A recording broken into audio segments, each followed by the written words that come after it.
What's going on, everybody? Cali Death Podcast back once again, episode 153. I'm your host, Anthony Trapani, and as always, I am joined by a couple of resident homies. I got Casey Howard and Joel Horner with me tonight. What's going on? What's going down, dudes? Not much, birthday boy.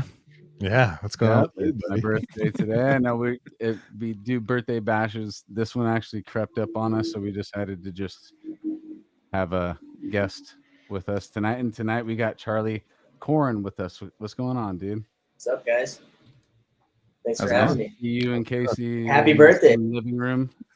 Yeah, we're Yeah. actually in the same living room. He's like, It looks the at same. open house. no, we're not. Did you guys do any jamming on those pianos? Yeah, I've been playing all day on this We got a piano. friend. Yeah. So, Oh yeah.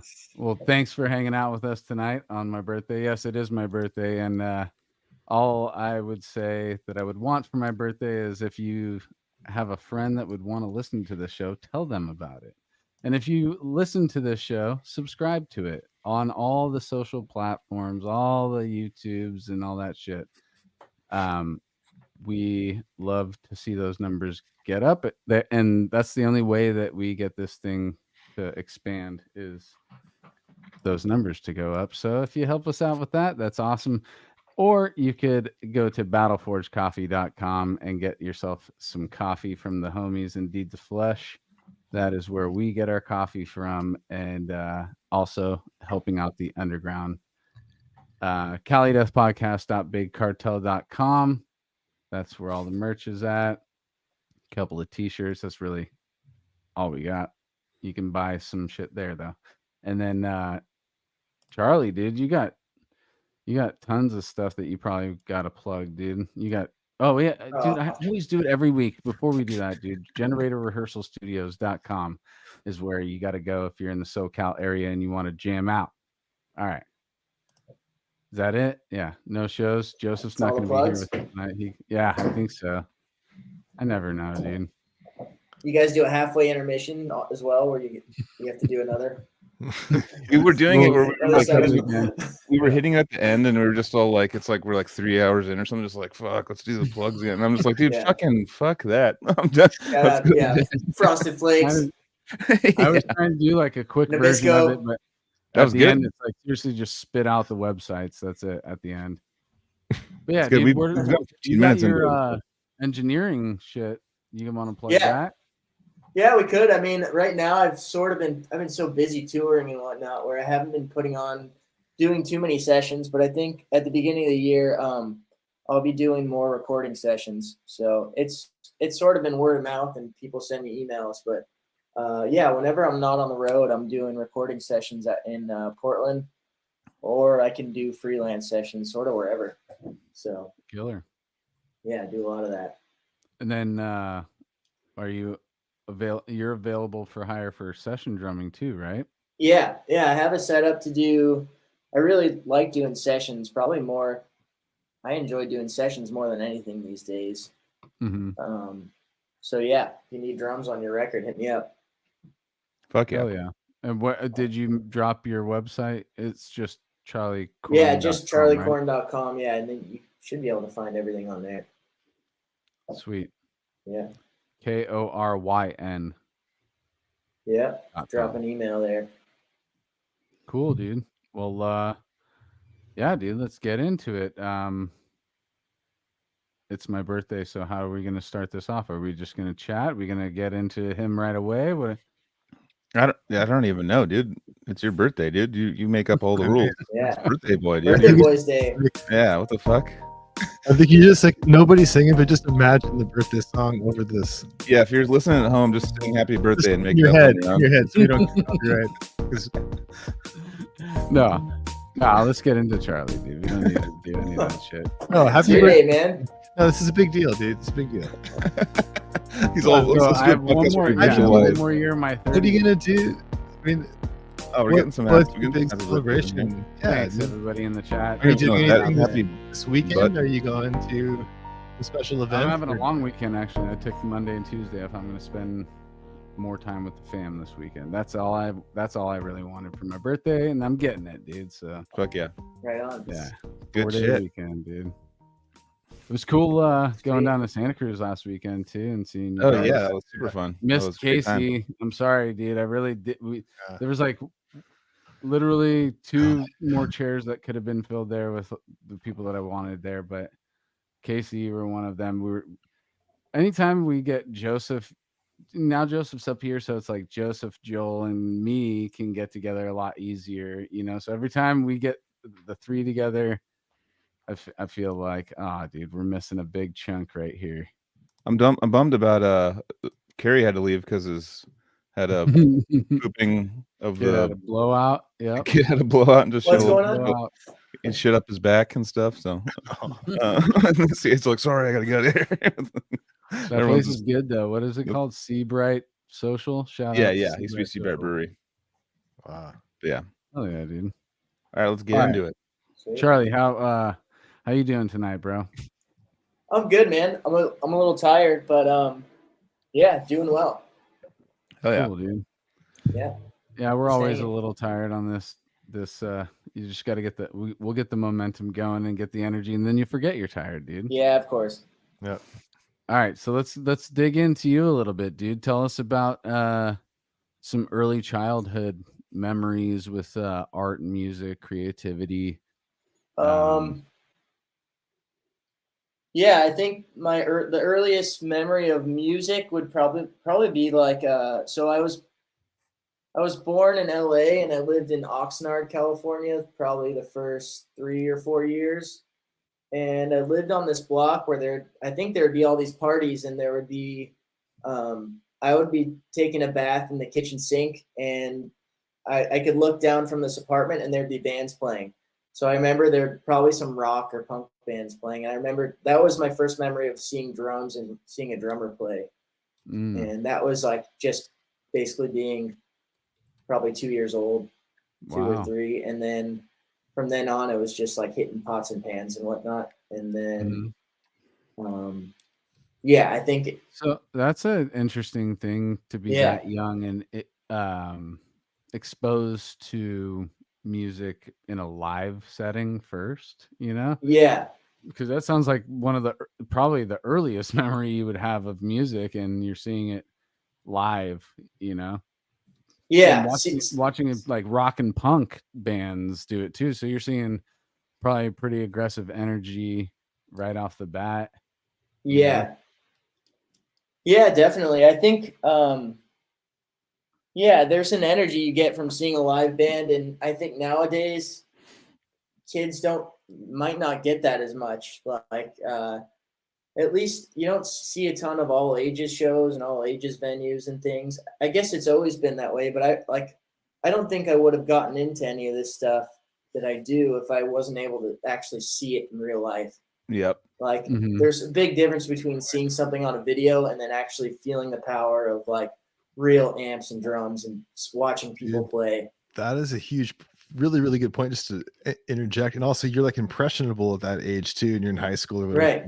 Like that's just going to stick in your mind. Like going to see Deeds of Flesh or Dying Fetus, all ages places when I was like 16 or whatever. That was like imprinted. Like it was more important than waiting to have to be 18 or 21 to get into I was proud to have the X's on my hands and still just be there. Yeah, dude, just get in there. Well, that's actually a good point of how things are changing. It's like now venues need to make so much money and to survive and stuff that like 21 and over and alcohol sales are like kind of the only way they do it nowadays. And all ages shows are kind of like falling off. You're not really seeing. They still have them, but it used to be like there'd be a drinking area, then like it's too many venues.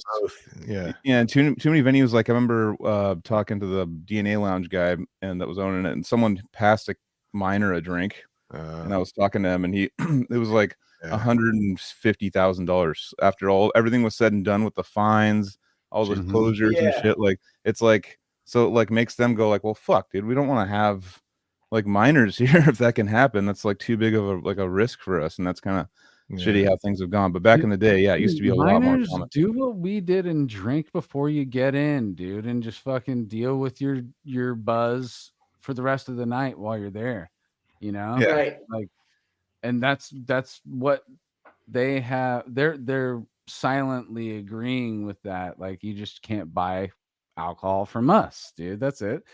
We'll let you in, Right. and have a good time. But you know, and yeah, I know, but some people like me get fake IDs and go into the places early, you know.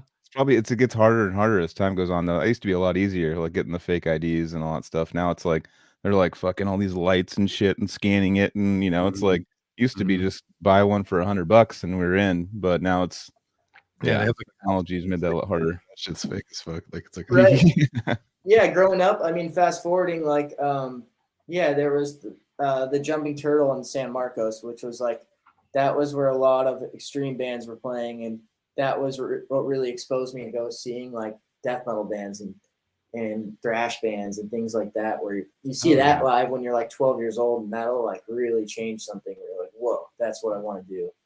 Fuck yeah. Totally, dude. And we had the Pound, and that's like another version of that. Like the Jumping Turtle was a place that Odious has played too, and it's just one of those small, intimate places that's making it possible for the underground tours to come through certain areas, and kids show up, and shout out to that girl. What was that woman booking agent's name? Trisha.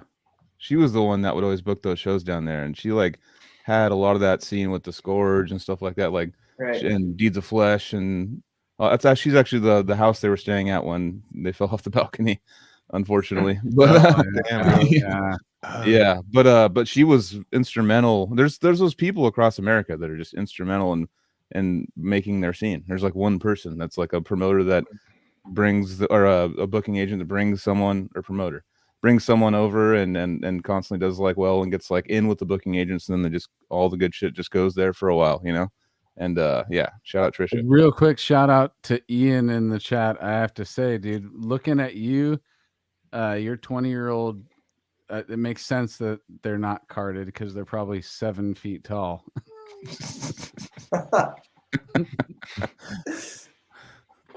Yeah. So so seeing shows there. So what were like some instrumental shows that you saw like when you were younger that basically just made your whole world kind of like, this is kind of what I want to get into? There was one. Well, I think seeing Iron Maiden when I was like 10 was when I first saw like just total heavy metal, and even like when you show up in the parking lot, you're like, it's just a shock when you're a little kid. And it's like, this is so cool. And then watching these guys running and jumping around on stage, like just blasting and people going crazy at a really young age is like super cool. Just that'll stick with you for life. And then, the Jumping Turtle, there would be like, there's a ton of shows. I remember seeing like a band like Angel Corpse play when I was just a teenager at the time, and I didn't know what Angel Corpse was. And then you see that tour come through, and you're like, that's pretty insane. just seeing blast beats at whatever. Yeah, it's so fast. yeah, I know. Yeah. So let's rewind on you a little bit, because I want to know like where the hooks got really set. So you're really young, seeing the aggressive stuff early. Yeah. In a live setting. Now let's talk about songs or groups that you fell in love with early, and what are your parents artistic or musically inclined? So my grandmother would be the other person in the family who, like, her whole side is all, she's a really amazing classical guitar player or classical piano player. And that whole side of the family is all music. So her, like, just watching her play piano, I guess piano was maybe right when I started playing drums. I started playing piano at the same time. But yeah, my mom and dad were always showing me Led Zeppelin and Black Sabbath. Like, I think hearing Bill Ward play, that was really instrumental. Just that was just huge. Just the type of playing and listening to Black Sabbath as a little kid. What year were you born? I was born in 94. Okay. So yeah. 10 years. 10 years, yeah. Yeah. So I moved to San Diego. I must have been 3. And that was right around when I got my first drum kit. My mom took me to a local music shop, and I got I think it was one of the Ludwig, the blue junior kits. And 3 years yeah, old. Yeah. Jesus, they were down to like just be like, fuck it, just go nuts. My mom's kind of a wild lady, and she saw that, and she's probably like, all right. It was basically drums and skateboarding growing up, and that was like kind of hand in hand. And like skateboarding friends, older friends will show you music, and so I basically got my first drum kit at 3 and played that for a couple years, and of course you destroy your first drum kit. And then I got another kit, and at 5 I got my mom. I don't know how she got in touch with him, but that was my first drum teacher. This guy Dave Yosikinen. Okay. I don't know if I pronounced his last name correctly, but he's an old Philly guy, and he played in this band called the Hooters. He still plays with them. But that was my first drum teacher, and he like basically showed me my first drum beats, and we went through the Buddy Rich book. And are you originally SoCal? Yeah. Okay, so he was. He was living in San Diego. Okay. Yeah, he was living in San Diego for a while, and he'd always be going on and off a tour. But he taught me from age 5 probably till like 10. Damn. Something like that, and I'm still in touch with him today. But that's awesome. Yeah, and he showed me like John Bonham, and we were like he was showing me all sorts of funk and rock and all sorts of stuff. Yeah, so those lessons were like really crucial. That was the first time I saw someone just ripping a drum kit, like ripping rudiments, and shout out to Dave. Dude, that's crazy because you're just making me think of the extra, because you said so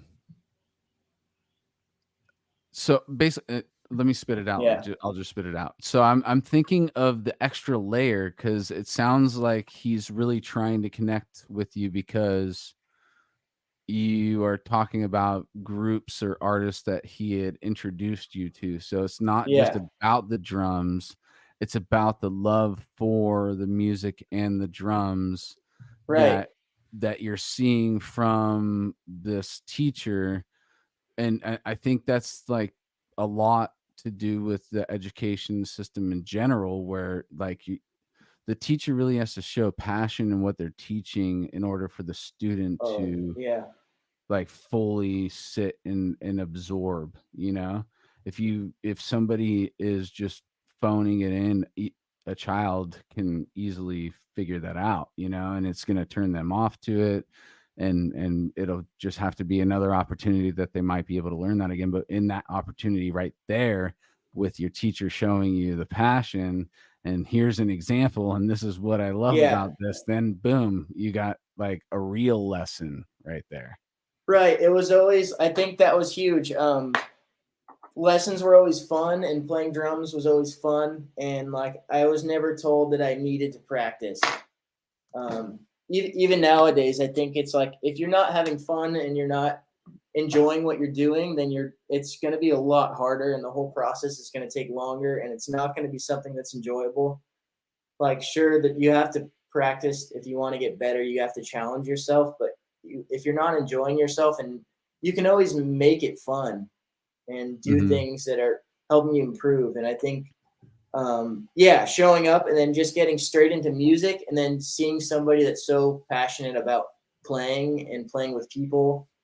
And then, so after after 10, where does it go from there? You said from 5 to 10 he taught you. What did you do from that point? At that point I was already playing with like neighborhood bands and things like that. And what kind of stuff? Just cover stuff? Just whatever I could. Yeah. Just playing rock and roll, or mainly playing in rock bands and punk bands and stuff. I was in jazz band in middle school a little bit. I didn't really dive too much into jazz until later on, like probably after high school. Okay.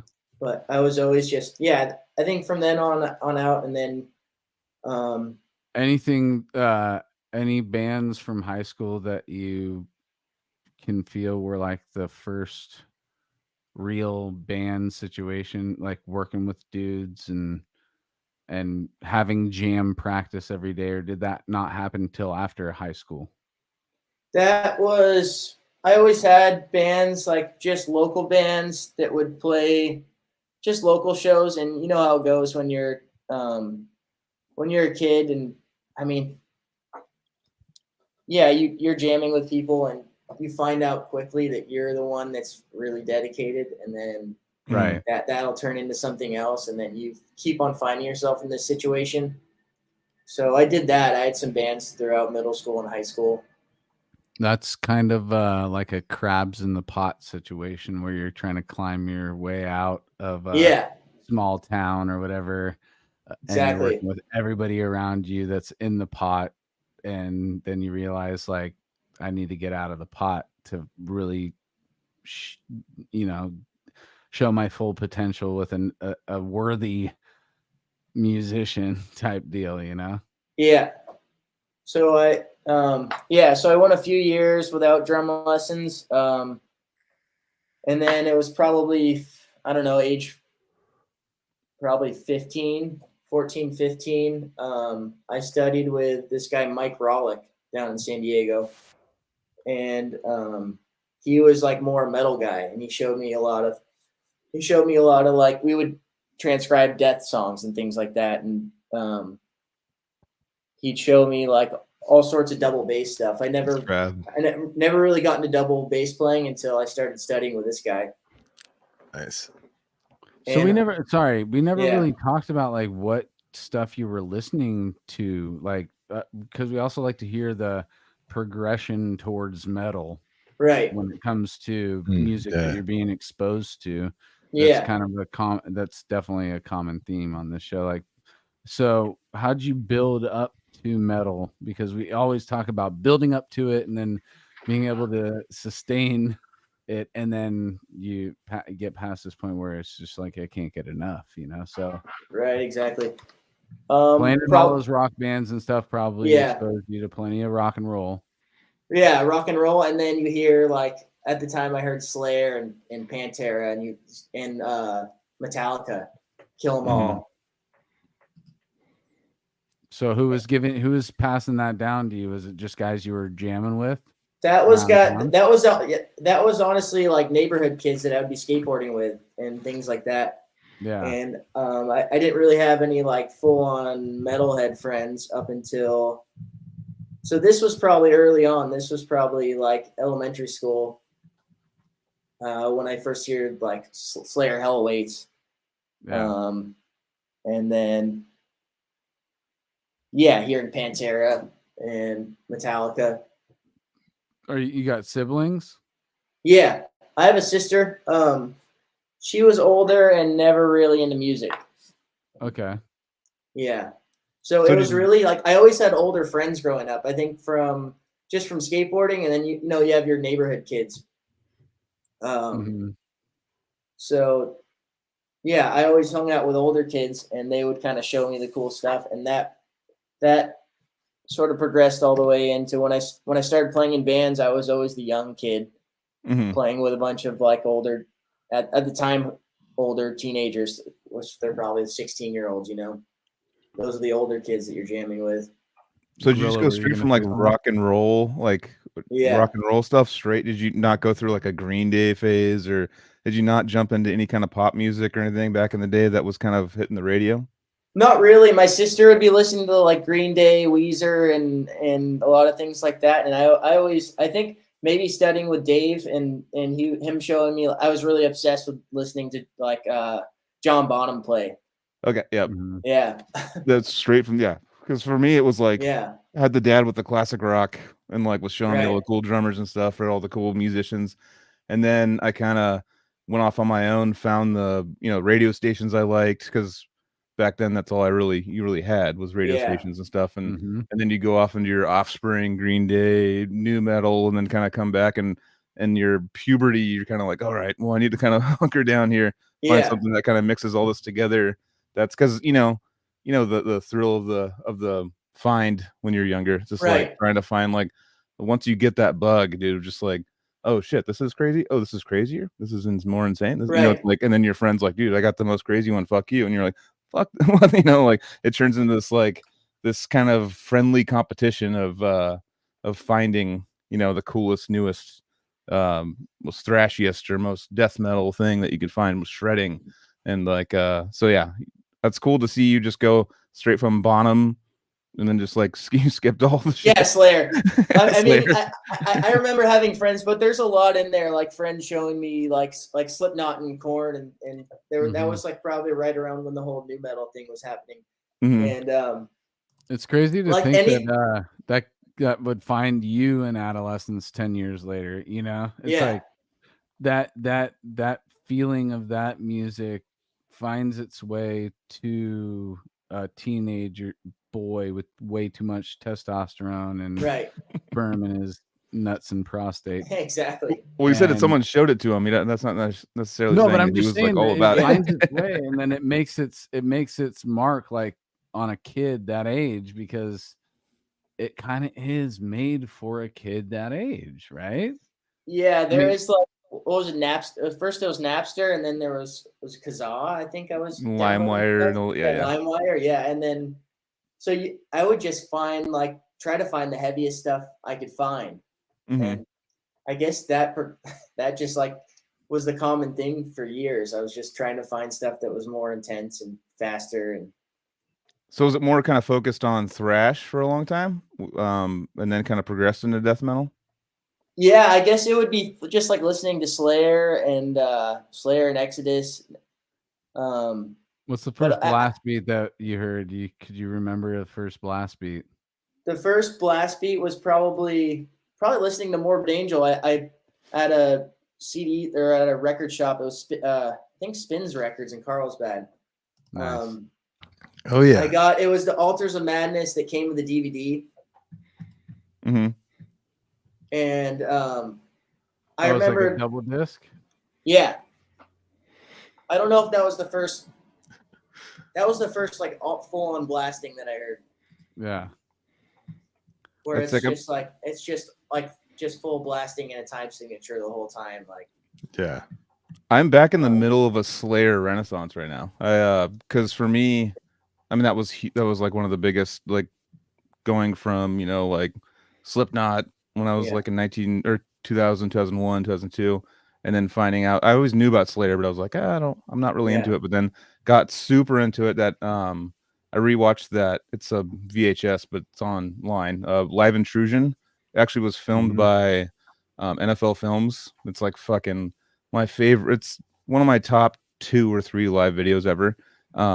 And I just watched that whole thing again. I'm like, Slayer's so fucking sick. I'm like, I totally put them away and just put them in the old the capsule and was like, all right, well, I just brought it out the other day for the first time and just went on a Slayer, just listened to like 3 or 4 albums, and I'm like, man, imagine this coming out at that time. Like at this time, this coming out is like so much more evil and sketchy, I almost said, but like just trippier than like Metallica had like more, epic songwriting and stuff like that. Slayer was just like fucking scary. It was breaking boundaries for sure. Yeah, it was still though, just the music and the solos.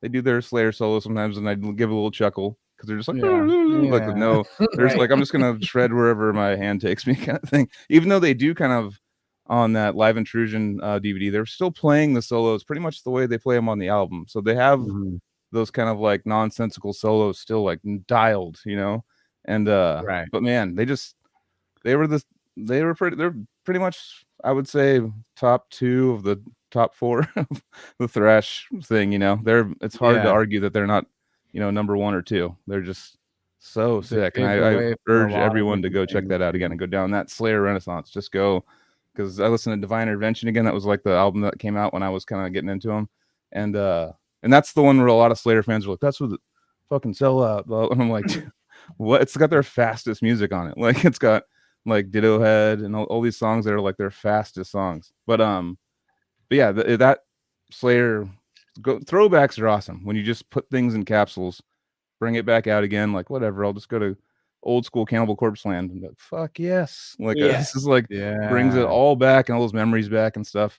And I'm right in the middle of that with Slayer. It's funny you bring that up. Leaving it for a while, because I was while you were saying that, I was thinking the same thing. Like just a few days ago, dude, I haven't had a good Slayer listen in several years, so I've been planning on doing that properly. But it's funny, I'm planning that to happen. I haven't done it yet because I want to have like a real big sit down with a few albums, Right. But yeah, dude, shelving it is where it recharges. It's recharging its energy that you got from it the first time. Yeah, sometimes you get a new perspective when you sit on something for a while and then listen to it again. You'll hear something. You just have it. You're in a different point in your life, so you'll hear it differently. Exactly. And there is some letdowns too, where you try to go back and you listen to something and you realize it doesn't give you what it used to give you. No matter how long you stay away from it, it's just not for you anymore, Right. There's a couple of things that have done that to me. I'm like, oh, this doesn't give me nearly anything. I mean, yeah, obviously I could still, vibe with it because it was a song that I liked, but what I was getting from it and thinking that I was going to get again in this nostalgic time warp, it didn't happen. And it's like an old movie. It's an old movie where you think the movie's like, you in your head, you're like, that movie was sick, dude. I need to throw that on again. And like, you throw it on like 20 years later, like, oh, this is so cheesy. Fuck. God damn it. Like I thought this was gonna be, you're like showing people like, dude, this movie's sick. You gotta check it out. And then you just put it on, you're like, fuck, this is not your brain made up your own memory of it. Like I thought this was awesome, but I guess it sucks now. That sort of thing. Yeah. Exactly. I would say, at least for me, I have that more. No, not that situation. I have that less than when I'm like, oh yeah, it's still there. But it's to each their own. Either way, it sucks when you're like, oh, I was diving into I have this way into the past through this old movie and thinking I'm gonna like go back into my childhood, and then it's like, it's not there anymore, guys. Right. Yeah, I mean, nostalgia is huge, but yeah, like sometimes, like you said, it lets you down. What are you gonna say, Charlie? I think like recordings can do that too. Like I don't know if you guys know, like you record an album like way back in the day or demos and things, and then you hear it back and you're like, whoa, I played that. Like I don't even know these songs anymore. Yeah, exactly. That's a cool thing. I really like recording records, and I think it really documents like a point in your life. Totally does. Totally. Yeah. Actually, I started just because for Odious right now, I learned a bunch of songs on guitar recently, and I played guitar in a short time in Odious, but I was like, I'm mostly bass, but I like was like, what? How did I pull this off? I don't even know, like how I even like, because it was 2007 or something, and I'm like, I have like an injury from it, like in my shoulder from like going so fast and shit. I'm like, Jesus, like I have like an old man, like fuck, I can't lift weight. I can't go to the gym. I just have to sit there and like I have to let this like just chill for like a week or two because I just don't know. When you're a kid, you heal so fast and you're just going for it as fast as you can go, and like just having all the aches back then, like whatever, this like golf ball in my hand will go away in like a day. It's fine. Like totally. Like, but nowadays it's like, all right, let's jump back into it. Like your being body's a drummer just like, too, like the physical aspect of what you guys do is you should definitely look at it as you are athletes, because you are exerting yourself like an athlete for a certain amount of time and then you stop. But just like any other training, there's so many muscles in one. Like your picking arm probably is using so many muscles that you haven't utilized. Normally train. Yeah, that's what happened for sure. So but your other muscles made up for it, and then you end up with the fucking my shoulders like, I'll take over. My tendon to my shoulders like, I'll take over, bro. I got this. Well, I think, man, it's kind of like I think this discussion should be considered here is basically like, and John Longstreth posted a thing about this today about like practicing, like in just being in like band practice and having a band like 3 nights a week or whatever, 2 nights a week. I loved reading that scheduled. Man. and you're like excited to go to practice. You got that adrenaline, and like, you know, they might bring a friend or two, and you want to like, you got that, like, I'm going to be sick, you're like warming up, and you're like into it, like you actually care, like people are all the bullshit from the like, days like built yeah, up. And ready for that exactly, jam. Yeah, dude, and like, man, I super miss that, dude. You know, Yeah, do. that I used do to be a nightly thing, like every night, just rehearsals Mhm. every night. Yeah, and it's kind of a hangout. It's like almost like a sacred thing that you go it kept to us out to of escape. trouble, dudes. Yeah. You know, like we didn't get into too much trouble because we were too busy at the jam room. But like what you're saying, that's totally, Time. Charlie. It's like it's a sacred, like it's just what you do. You know, sometimes you don't want to do it. Sometimes you're bummed on practice. Yeah. Sometimes you're super psyched on it. And like, I just How- remember like looking back on it, I don't have any bummed memories because I wish I still had that kind of like therapy that was like 3 or 4 nights a week, you know? Right. Because we had it right in our living room. So people would just, you know, decrepit and odious would just come in, walk into our living room and jam. And like, and that was just so just like, all right, let's jam, like move over my amps. And like, you know, it would just be like a setup of like 20 seconds. And I'm like, all right, let's, you know, that was so amazing. And that's, yeah, just the camaraderie of all looking at each other and be like, when we fuck up, laugh, Dude, I was joking just about to around. bring that up. I wanted to say kudos Yeah. to you guys, and like jamming with Odious really showed me what it was like to be, I'm gonna get hippy dippy lovey dovey, but it was like a room full of like love, because even there would be times where we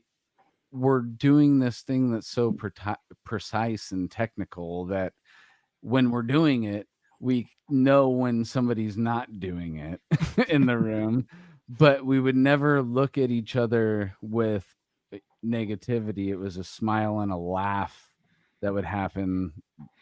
I don't know. I think Almost I yelled at always. you a few times. I think specifically you. Yeah, Nobody else. specifically me. Just you. The least Wow. important part of the whole thing, because I just would love it. My favorite part around me. No, my favorite part about practice would be like the technical, crazy, weird parts we would like nail, and like the dumbest parts we'd fuck up.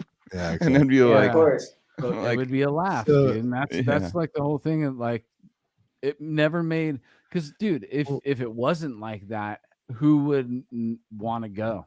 yeah, the Yeah. seriousness of like, what the fuck?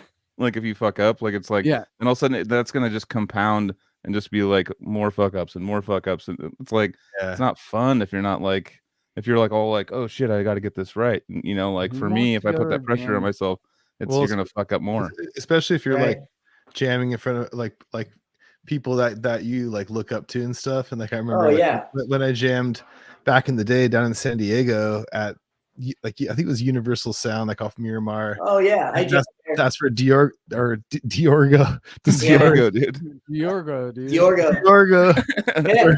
Yeah, that's my introduction to Diego as well. I jammed Oh, at there. the same place. Yeah, we were upstairs Okay.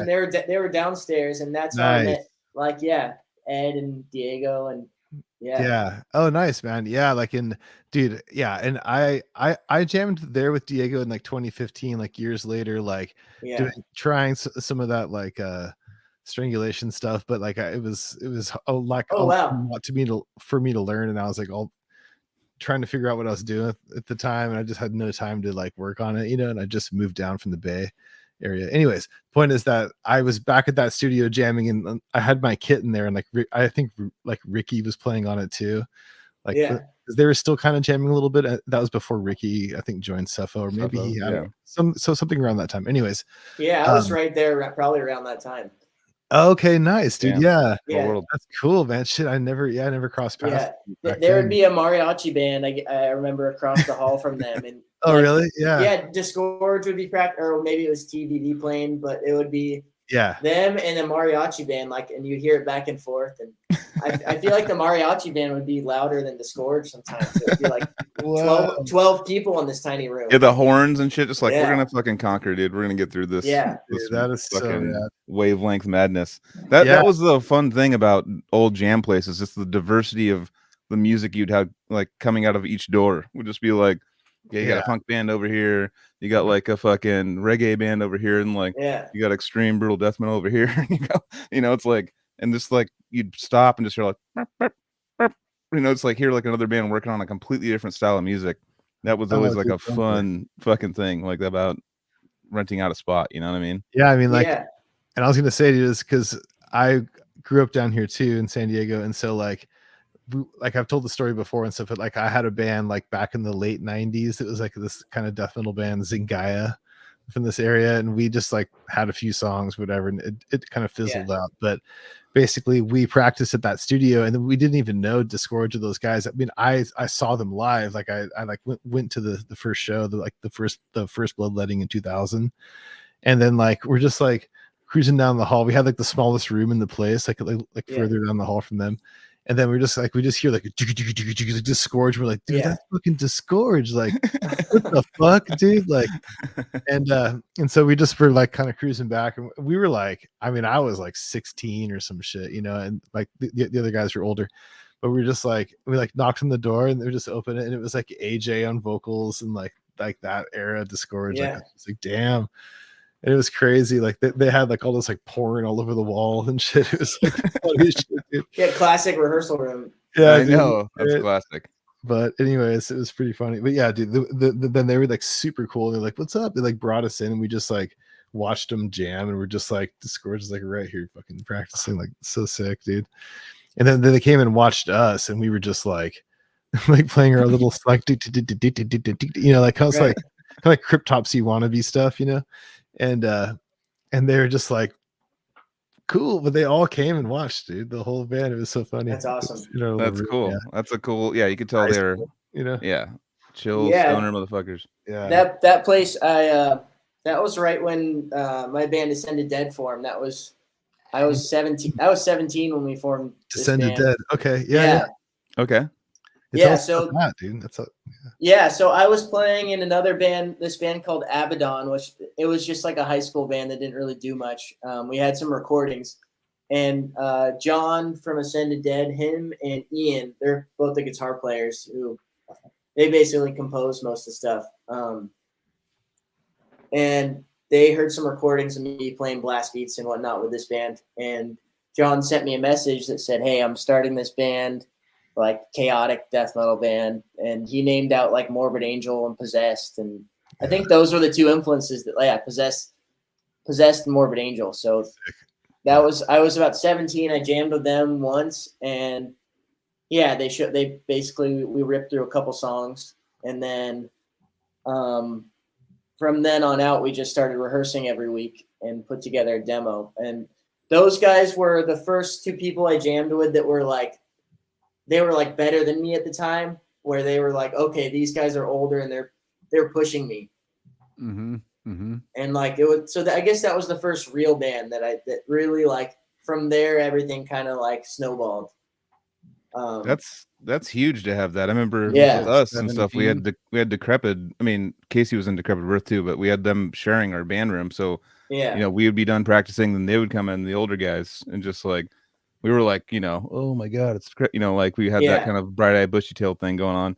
And just seeing like, all right, this is what's going on. We have to, step up the game. When when we were waiting for Bill to show up, and they would do Procreating an Apocalypse, and I got to do Deprecated? Prelude to the Apocalypse. Oh, Prelude. What did I say?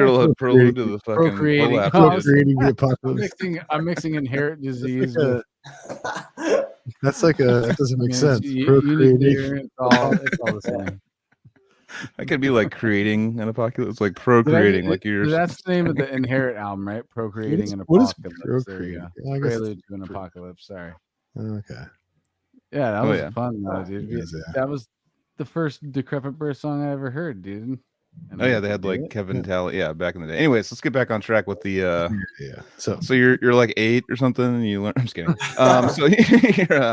You we get to the first discovery of true death metal. Like, what was the first actual death metal band you listened to? That was it was the first death metal band that I listened to was Death. Okay. Yeah, I remember you mentioning that now because they were showing you. Yeah, and then or is it the second teacher? Yeah, he showed me Death, and man, we would go over all sorts of things. This was Yeah, he would show me Death. He was real into these bands that were doing like odd meter stuff. Like he would show me like Meshuggah patterns and stuff like that. And I was already like, I had friends showing me Deicide, and at the Jumping Turtle, I had seen it was Obituary Immolation came. I think it was that tour package. And yeah, there was a lot of shows at the Jumping Turtle. It was like that's how I learned about Possessed. And that was sick. Yeah. I remember first listening to Seven Churches and like just listening a couple songs, and I was like, this is fucking crazy. It kind of like almost like scared me to listen to that, and then I turned it off. It was too intense. And then like and then but then when you hear something like that, you want to keep on listening to it, and then you just bummer that you get a deep like reaction to something, whether it be positive or negative, you're like, why did that happen? Let's go check that out again and see why that happened. But sorry, I was gonna say that, but bummer the Jumping Turtle isn't still around, dude. Right, it's closed. Yeah, I mean, it's kind of we played there, right, with you two, Anthony. I played Jumping Turtle with you guys, and Bloodletting 5, whatever. Yeah, that I brought it up earlier. It's kind of like the Pound vibe, and again, we don't have the Pound either. It's very difficult to keep underground sanctuary like that alive, you know. Exactly. Although we had some great experiences, we just got to be grateful that those places were open long enough to have those, for us to have those experiences. We could just be old men telling like kids about it, like, dude, I know that's how we feel about it now, brother. What's the place? I mean, how many times we have been those guys on the show many times to be like, dude, R.I.P. the Pound, you know. It's like, that's a good guitar player, but dude, have you ever heard fucking Hendrix, brother? Like, you know, it's like, and you're like Mushroom Head. I saw him with 15 other people, dude, and they still dropped the veil before they started playing. Yeah, you have to tell like a bunch of those the whole performance, dude. Old stories. It's like I was there when Deeds of Flesh and someone got killed, brother. That did not happen, by the way. Deeds of Flesh was not affiliated with any of that. Oh, they weren't. Yeah, well, I mean, there was no killing. No. They didn't. Yeah. Someone outside got killed, right? No, nobody got killed, dude. The Dead Hooker Park thing. No? Oh, maybe that was a different. Okay, yeah, it's a different one. I thought that might be a different place. I'm talking about the Pound story. The Pound story. Nobody got killed. Oh, for us, no, no one got killed with us, but there was another show where someone got killed. Anyways, it's not funny. Stop making me laugh about it. But no, yeah, I mean, it's, you know, just throwing back to I'm getting to that age now where I'm that guy, just going like, dude, well, I saw them when they fucking You got the stories now. Yeah. Now I'm like, dude, people used to always do this to me, and I'm doing it to other people now. Like, and I used to be there, like, all right, dude, whatever, you know. And now I'm just doing that, and I'm still seeing kind of like, you know, I'm 39. I'm not like too old where the stories are like not cool yet, but they're about to be not cool in about 5 years. I feel like telling like the youngins, like, dude, fucking something. They're just gonna like, sick, dude. Well, you know, the new band Lorna Shore's coming on, so I'm gonna go ahead and just leave. Like, you know, and just kind of not care about the, you know, anyway. Vibe, but really it is all you're trying to do is being like, here's all the sick things that I experienced in my life, and now it doesn't happen as often. It doesn't, you know, it's like now I only have few and far between, so I got to tell you, like, it's not like it used to be. I got to talk about that again. Well, social media is kind of taken the glory out of a lot of the mythological stories. It's kind of like you just tell, like, I had this experience. I did this right. Like everyone's just telling about, you know, talking about stuff like just while taking a dump now. And like, it's like, all right. It's like, it's like, how you been? It's like, I don't know. I follow you on Instagram. I get it. Like, I don't need to talk about it. Like, let's see what's going on here. You know? Yeah. You went to that show last week. I saw. Cool. I saw what you did. I saw everything that you did. About it. Yeah. All right, Charlie. So being with Ascended Dead from the beginning. Yeah. You guys have a massive catalog. What you've been doing along the way, we still want to get into. So you get into this. This is the most serious project you felt, you know, up and, you know, coming up since 3. or whenever you started playing drums, Right. you know, 3 to the age, 17, Ascended Dead? Yeah, I was 17 when we started jamming. So it took you 14 years to build up to this moment, and now you're feeling yeah. Yeah, I guess so, yeah. the seriousness of being involved in music, you know, like take us through that route. Did you guys start playing local shows, weekend warrior type gigs around, you know, a radius of few hours or whatever? Yeah, we would play shows, local shows. We played some shows around San Diego and LA the first few years, and then after putting out a demo after putting out a demo with that band, that was what really got me into like, all right, I got to start recording, because like we would just record with friends. You're on a budget, and You're talking about the mix of the demo may have made you feel that, or yeah, just the whole recording process. I was always really interested in it, and in then a good way. Like, was the mix good for the demo? No, or bad? it was terrible. It was a terrible So recording you're like, experience. I got to figure out how to do this myself. Yeah, I was like, I can do this. Yeah, so I got mics and a cheap interface, and then I started just recording rehearsals and demos. And that kind of went that was right on the side of me playing with this band and progressing. So yeah, it was just like the progression of getting into recording and playing with these guys, and like just pushing to play faster and more technical. So while you're doing that and working on the recording shit, did you actually record the next thing? Yeah, that band did. Yeah, the next thing I recorded our 7-inch EP. So that was the demo, and then the 7-inch EP is the first thing you recorded. Yep. Okay. I didn't do the demo. I did the 7-inch EP. And once we put that out, that was like my first experience doing any touring, and we just did like a run up the West Coast. And you still got a copy of that? I do. Nice. Yeah, Yeah. Those are the things we cherish. Just keep that safe, because that's the first thing you recorded, and it's the first serious band you were involved in. Right. You know, you look back at the demo, here's the things we need to improve. Then you actually put your own input into it and make that happen. You have a physical version of it. Boom. That goes into the vault for sure. Right. So yeah, I guess playing with that band right after high school, I started studying with this guy Chuck Silverman.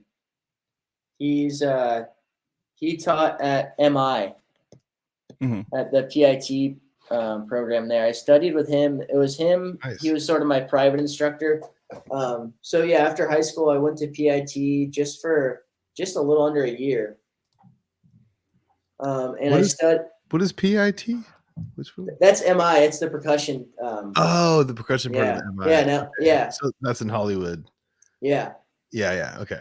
MIT. So I was like, at that time, that's when I was pretty much like, I was basically living on couches and out of my truck, and it was just drums all the time. Like, it was pretty much just playing with Ascended Dead, and that sparked off into other side projects I was doing. So it was just full on recording. And then when I wasn't doing that, I was studying drums. And Chuck Silverman, and that guy was like, he really taught me some, he passed away now, rest in peace, Chuck. But he's an old Latin drummer. He's from Miami. And he put out a bunch of drum books and DVDs. And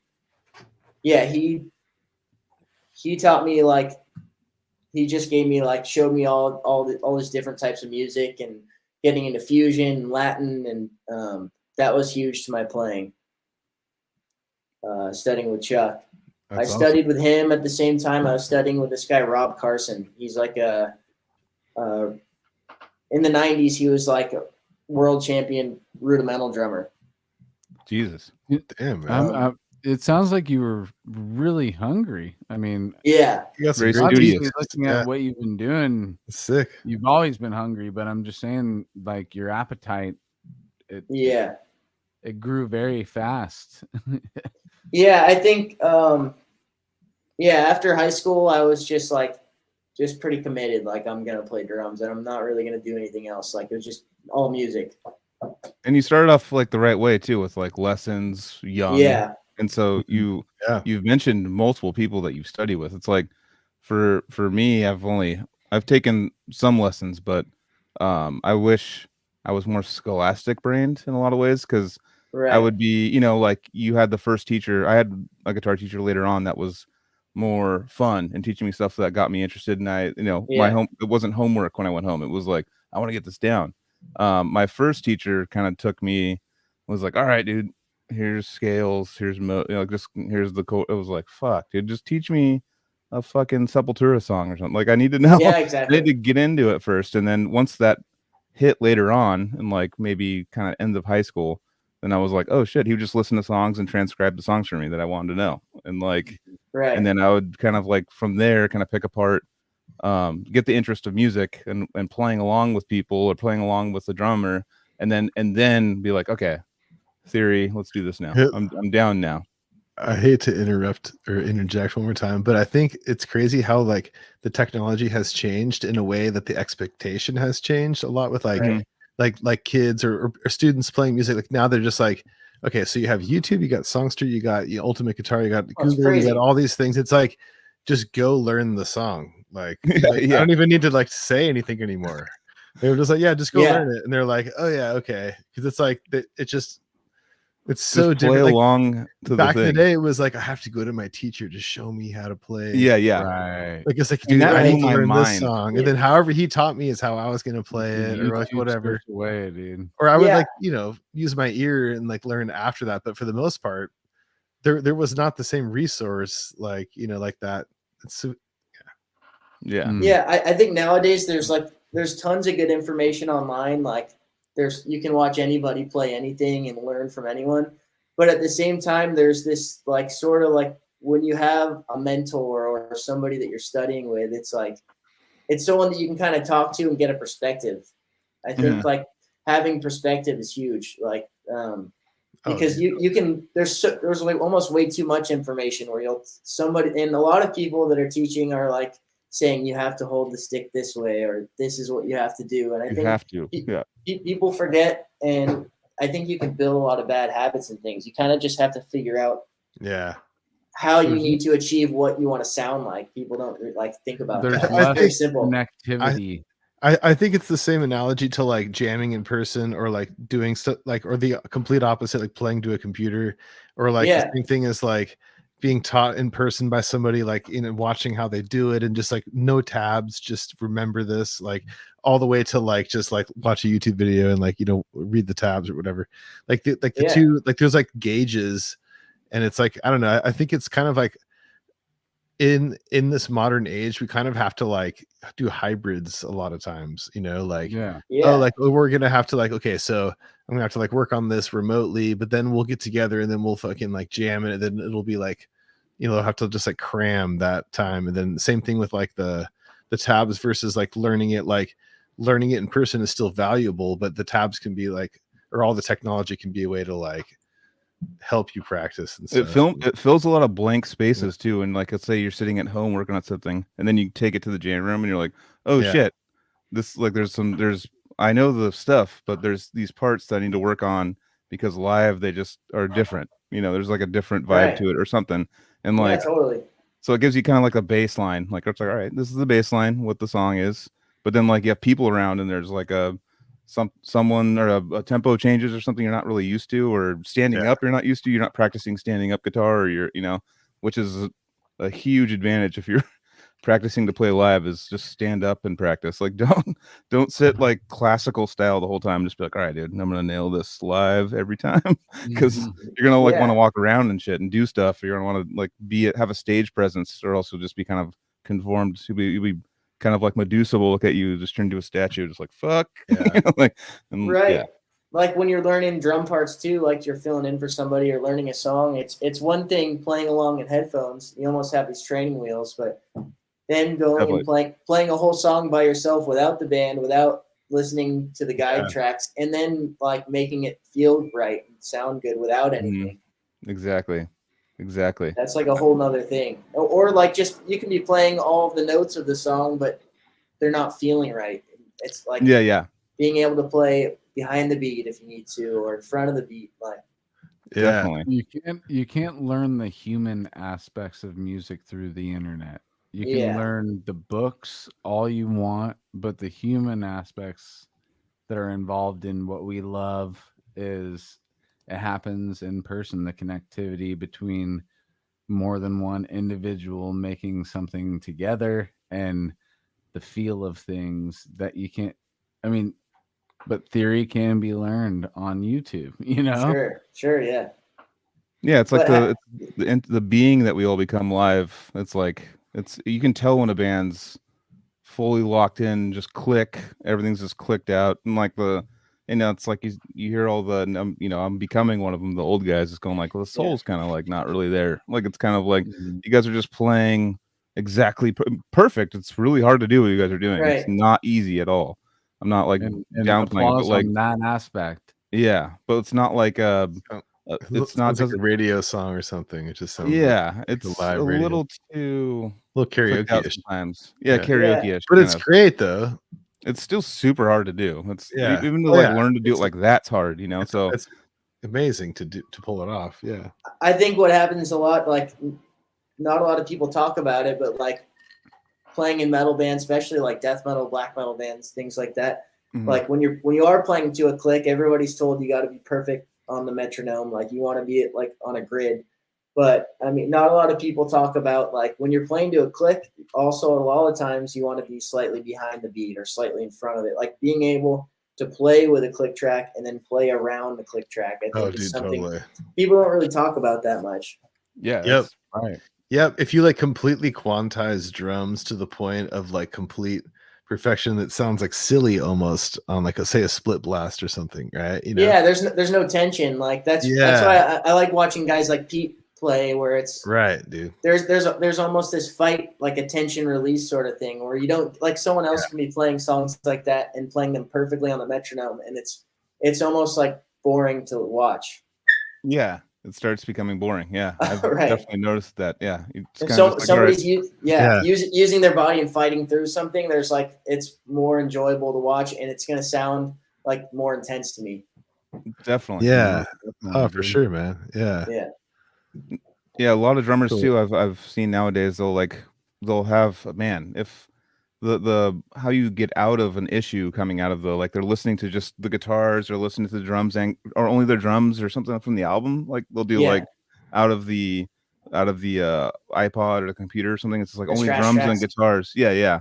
And like that will go down sometimes. They're like that there's no sound all of a sudden. They're just like fuck, and they have to you have to actually know the vibe of the feel of like a jamming with humans kind of thing, or else that's going to be a disaster. But if you could do both too, that's more power too. Yeah, I would want like it still in the drum monitors, like the guitars and shit from like.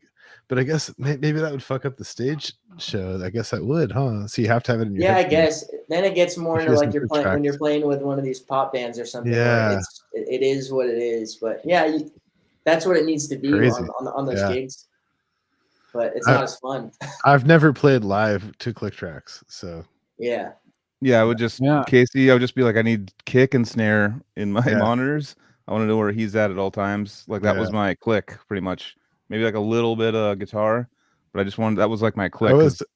It just I was one of those guys who walked around with that T-shirt. It was like the tempo is what I say it is. I was that guy, basically. Well, you learn really fast.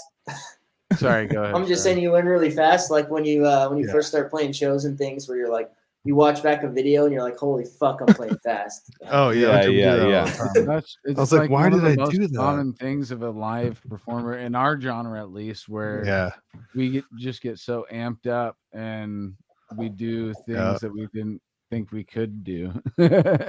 in a live setting and then realize, oh shit, we just did that.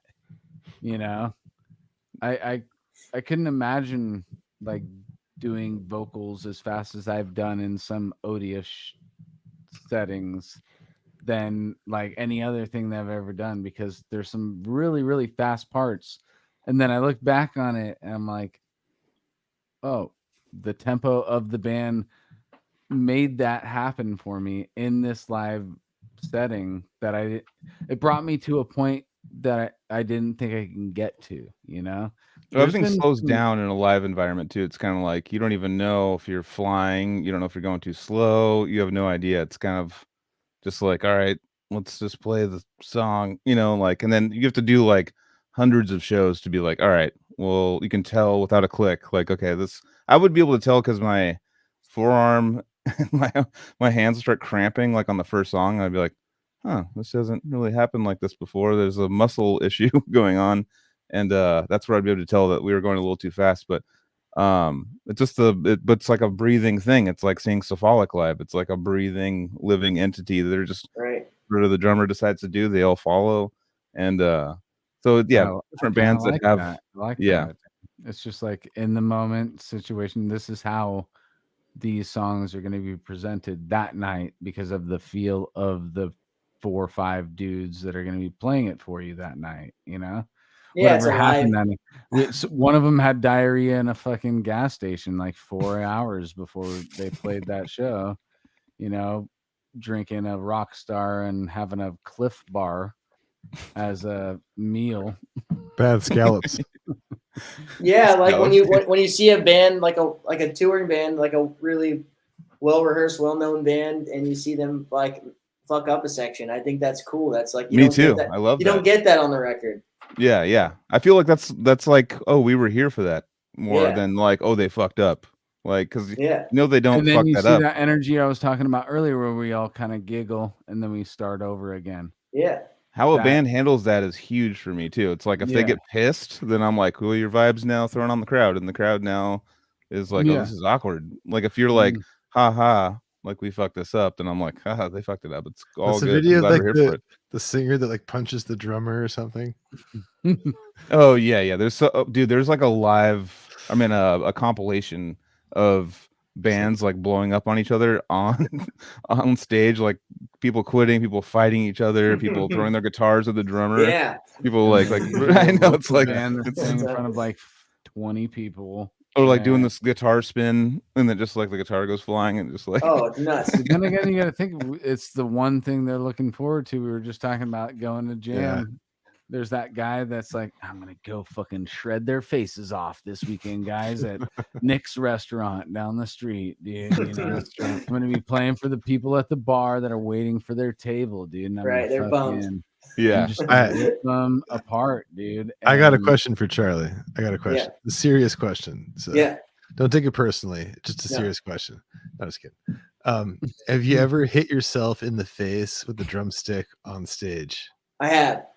Yeah, there you go. Nice. Like an eye ever? Like a poke or a whack? Never super bad, but I've totally whacked myself, and then like constantly whacking the knuckles and things like that. God, I gave myself a black eye one time. Hit him right here. Black? It like right in the inner part somehow. Yeah, it's all black and shit. After he like nailed himself. I had like it was on the Faceless tour. I had like a black eye. I think we were doing like like a crazy fast song, and you're just like, and we were like, what the fuck happened? You gave yourself a black eye. So that would be coming up off the snare and going to a cymbal or something. I had to have been. I've definitely whacked other people with sticks that go flying and things like that. Really? Yeah. Like I know more than a few times I've had like China's fall over and touring with Incantation and hitting Luke's leg or something. He's like, what the hell, man? He's like, what the fuck, dude? Dude, I'm just fucking, I don't have the fucking, I'm not like a pranky enough to just be like, dude, I'm going to throw my fucking cymbal at him. Have you ever punched yourself in the balls? Punched yourself. That's a good question. No, I don't think I have. Well, not playing drums. Just for fun, just like hanging out, friends. Like when I'm with my dominatrix. Yeah, it's a nightly thing. It's like more of a flick, but no, I'm just kidding. Losing a stick for you guys is much more. It happens much more often than probably other drummers too. And I always, even though it's just like grabbing another stick out of the bag, I always like your guys' recovery. I'm just like, yeah, they're back in the blast, dude. Yeah, it's part because of your it. brain kind of has to polyrhythm because you have to think about like, all right, now I've lost the stick. It's just going to happen, so you just have to like learn to I have to have my brain go like, all right, break too. It's not just that they fall out of your hand; they break, and then you're like, Yeah. "Fuck, you gotta grab another one," you know. So you have to, like, yeah, you know, the recovery it makes it fun. That's why you have feet, you know. Right. Yeah, That's what- I lost a snare drum on during a show. Like snare drum completely falls off in the middle of the song, and it's like, what do you do? That just kind of kick it to the side and start playing on tom. Oh, that's sick. Yeah. That's cool how you guys can recover like that. I remember I've already told the story, but John Longstreth, when we were on tour with him for the Summer Slaughter a long time ago, like he was so pissed at his playing that he's like in the middle of an origin song and just goes like, he just grabs the sticks and just goes like this, fuck, while he's doing double bass. He's all fuck. And just grabs more sticks and just gets back up. That was fucking badass, actually. When he did I know. I'm like, that means he was like in a rhythm, and that broke his, or not a rhythm, but he was just in a flow, and then it broke his flow, and he was just like, "Fuck!" I was feeling that high, that flow. God damn it! Now I gotta find the flow again. Yeah, you know? Fresh pair. It was just yeah. We're all looking for that flow state, right? Where it's like Zen. I'm doing exactly what I'm supposed to be doing. Yeah. You know. Well, it was like at House of Blues in Vegas too. It was like all like everyone's there, and I'm just like, he just doesn't give a fuck. He's like, God damn it, I haven't caught the flow yet. I'm like, yeah, it happens. Yeah, those nights. Like sometimes perfect wave. Yeah, sometimes everything is on and it should be the perfect show, and then you're just something's not firing up there, and you're not doing it. Yeah, it happens. It's part of it. Can't yeah, win. You guys have so many things to watch over. That's one thing about like drummers. Are fucking gnarly. They have to like every little pedal. You have so many little pedals and stuff. You have like little gears and shit. You have to like make sure and like triggers that are attached to things, and there's literally it's guitar and bass. It's like, all right, go into the thing and maybe like a pedal or two. That's about it. They're just like, dude, these fucking brackets and all those things have to like hold correctly, and it always made me, because it gives me anxiety watching drummers set up. I'm just like, you're like setting this like thing up, like, all right, dude, this is gonna be fine tonight. And to me, I'm just like, I tried to be the guy that put the cymbals, help put the cymbals together. I What's always that? tried to do that. Oh yeah, to help out, yeah. No, Put I the know. cymbals on. Gotta help the drummer, dude. It's like this super OCDC thing. I don't know about if you feel this way, Charlie. That's a cool fucking band name, dude. OCDC, dude. Yeah. Dude, we should start an OCDC band, and it's fucking OCDC, ACDC covers that are grindcore.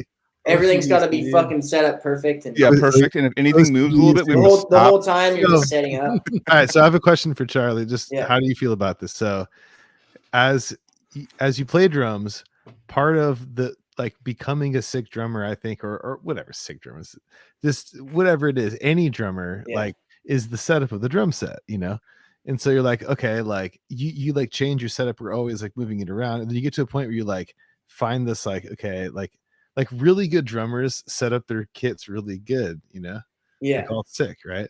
So there's like the ergonomics of all that kind of stuff, and then there's like this weird OCD thing. I think sometimes when you sit down and someone has their kit just like the cymbals are like sideways and all over the place or way too close, and you're just like I can't, like, it's like claustrophobia. Well, you almost want to play that? As a drummer. I've always thought that, because I've watched a blind drummer set up and figure out it was meticulous how he had all of his stuff. They're just all vertical, like fucking cymbals. He needs it exactly in the spot that he knows that it's going to be, because he's blind. What do you think, Charlie? And so I'm thinking like you guys almost want it to be to where if you need to close your eyes, it's exactly where you need. Oh yeah, I see what you mean. Yeah, like Yeah, you kind of have to like. Yeah, because I think when you're playing, a lot of what we're doing is muscle memory. So you learn the muscle memory to be everything is where it is. Yeah. But at the same time, like when you're playing a bunch of gigs and flying all over the place, you really need to like train yourself to be able to kind of set up on anything and play and just figure out what you need, the bare minimum. Okay, you need like a good throne and the snare needs to be a certain height, and then everything else. House kits are probably always hell for you guys. Yeah. Oh, it's the running joke, dude. It's Yeah. Yeah. It's like, I mean, you have to have like a house kit for like a tour. That's different. Like, yeah. If you have like a tour kit. Yeah, like, then you can adjust it to be yours. But yeah, when you're playing on different, I've done tours where I'm playing on different kits every night, and there's a lot of headache and duct tape involved. And so because you said like muscle memory is like, I have anxiety right now. Muscle memory is a big thing for drummers, though. So you're saying like to compare it to people that don't play drums, it'd probably be like, all right, I'm walking around my house and I run into I run into the wall, like what the fuck, or like slam your hand on like a railing or something, right? And you're pissed at it, like what the fuck you? You know, it's been there for 20 years. You're like, what the fuck is going on? You know, it's like or maybe something's like a door's open a different way than you're used to, and you just run into it, like you know. It's not even that you get stuck in one setup, and that's kind of part of it, but I think it's the feng shui of the drum set. Yeah, like there has to be enough space for it to make sense, and things have to be like leveled a certain way, like to where it's like reasonable where things are placed, you know. Right, and to get a proper sound out of the drum, that sort of thing. Yeah, and to be able to have motion and hit hard if you want to, not be obstructed. And there's a lot of clutter in certain setups that are just like, imagine, okay, so like take like Joe Blow, who just like, you know, has like a bunch of money and he wants this crazy gigantic drum set in his like garage, and he like buys every cymbal and buys everything. And it's just, he's like, dude, tune my drums, and you come in and it's just like this cluttered, insane contraption that like no one can actually like function on, you know. But he's just like all like, it's just super all over the place. I don't know, I've seen that a bunch of times, and so I'm just like, no man. And like my drum teacher Bill Ray was all about, we had him on the podcast. Bill Ray, he played playing with Paul Gilbert. Bill's insane. He was always about the ergonomics of the kit, like everything, like how it's set, where, you know, it's like it's all a whole thing, you know. So speaking of that, I saw Bill Ray. What was his group that he had? Is it RG something? I forget what he had, a fusion trio. I'm not sure. I don't know what it was, but I saw him. He dropped a few projects that episode. Yeah. He opened up for it was Dennis Chambers and Scott Henderson played. That was in Ramona main stage, and I saw Dennis Chambers just hop right on his kit and play it exactly how he had it. That's right. He told that was super cool seeing that. Damn, that's sick. So some drummers are like, I mean, it's kind of like with Matt Sotelo when we were on Decrepit and stuff. He was like insistent on it didn't matter what pick he had. Like it was he has to be able to play with any pick, like a really floppy pick or a super hard one. He's like, no, I don't want it to matter what my configuration is. I just want to be able to play. And I was like, it was like giant picks. Yeah, like a giant like fucking Slayer Kerry King pick. Play with like a Shameson's, the guy, Shamison fucking like paint scraper kind of thing. Scraper.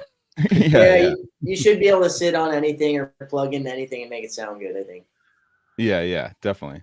But I mean, if you're playing in a certain band where you need to do certain techniques and things, then the setup is really important. But what's your like quick, just general drum? What's your like your favorite drum setup, or like whatever? I know you play on like a bunch of different kits, but like if I'm playing in a metal band or anything heavy, it's two 22-inch kick drums. Sometimes I'll play 24s, and then it's 10, 12. I like a 14-inch rack tom. Yeah. And then just a 16, sometimes 16, 18 on the floors. Nice. Yeah. And what kind of drums? 14-inch there. Is there like a choice? I mean, so drum brand. Yeah, I mean, is there like one of your favorites that you kind of Yeah, I've been playing D drum. Oh, nice. Yeah, probably the past since 2018 or 19. Nice. But I have a big drum collection of old drums and things. Like I love old Tama drums and old Pearl drums. But D drum's been super solid. The new kits they're coming out with are awesome too. All right. What about cymbals? No cymbals. Cymbals, Paiste. Paiste. What line of model like signatures or? I kind of have a whole bunch right now. I'm playing. It's the Modern Essentials, the Formula 602 crashes. Oh, nice. Those are yeah, yeah. They're like the Vinny Colaiuta ones. Yeah, for sure. Yep. Yeah, I've been playing those. They just I feel like I have more control with them, and sound guys like them, and you barely have to hit them, and they just open up. Nice, dude. Fuck yeah. I've actually never played on this. Those are awesome cymbals. And then for Chinas, I have there's these Novo Chinas they have. I have a Nova of a 20-inch. Yeah. I have two 20s. I have the Rude, and then the 2002 I usually use on the left-hand side. Oh, nice. Yeah, and then the Ride, I have a 2002 Power Ride. I think it's cool. awesome. You got some great cymbals. That's awesome. Yeah. That shit. When did the China become part of like extreme like rock and roll? Since the beginning, man. Is it really been around in rock? Yeah, dude. I mean, dude, in the 70s. Was there a place where it was before rock?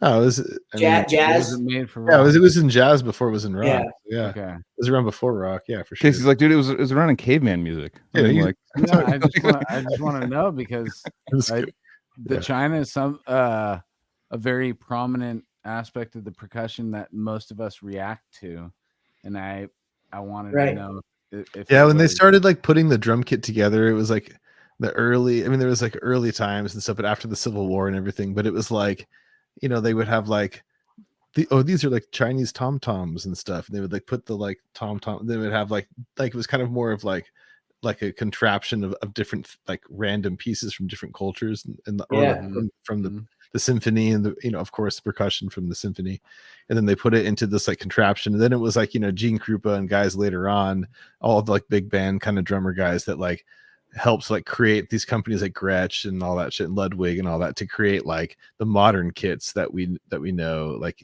that was used later in rock and roll in the 50s and 60s and all that shit.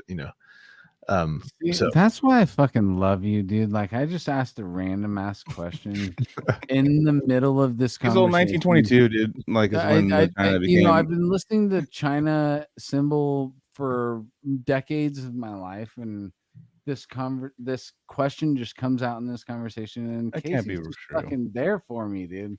Bravo! That was a great birthday present right there, Casey. Happy birthday! That was your present. Deep history right there, dude. And I love it. Love it. So you said a name that has been brought up a bunch because me and like Anthony, we're not like. I mean, he's played drums longer than I have. Like a month or two. Wasn't a grindcore band called Haya, dude? But no, just like two things. So I mean, one, we keep hearing what was the drummer cymbals that you had? What's his name? Vinny Colaiuta. Vinny Colaiuta. Oh, man, I would ask like, we've had Roddy, so many people on here, and they always say that's their favorite drummer. Is that your favorite? Like, if you were to pick one to rule them all, everyone says him. I want to know if you're on that same page. Yeah, I mean, Vinny's definitely the king. Billy Cobham would be my favorite drummer. Well, so that is an amazing answer, but I would say it's not that Vinny is everyone's favorite drummer.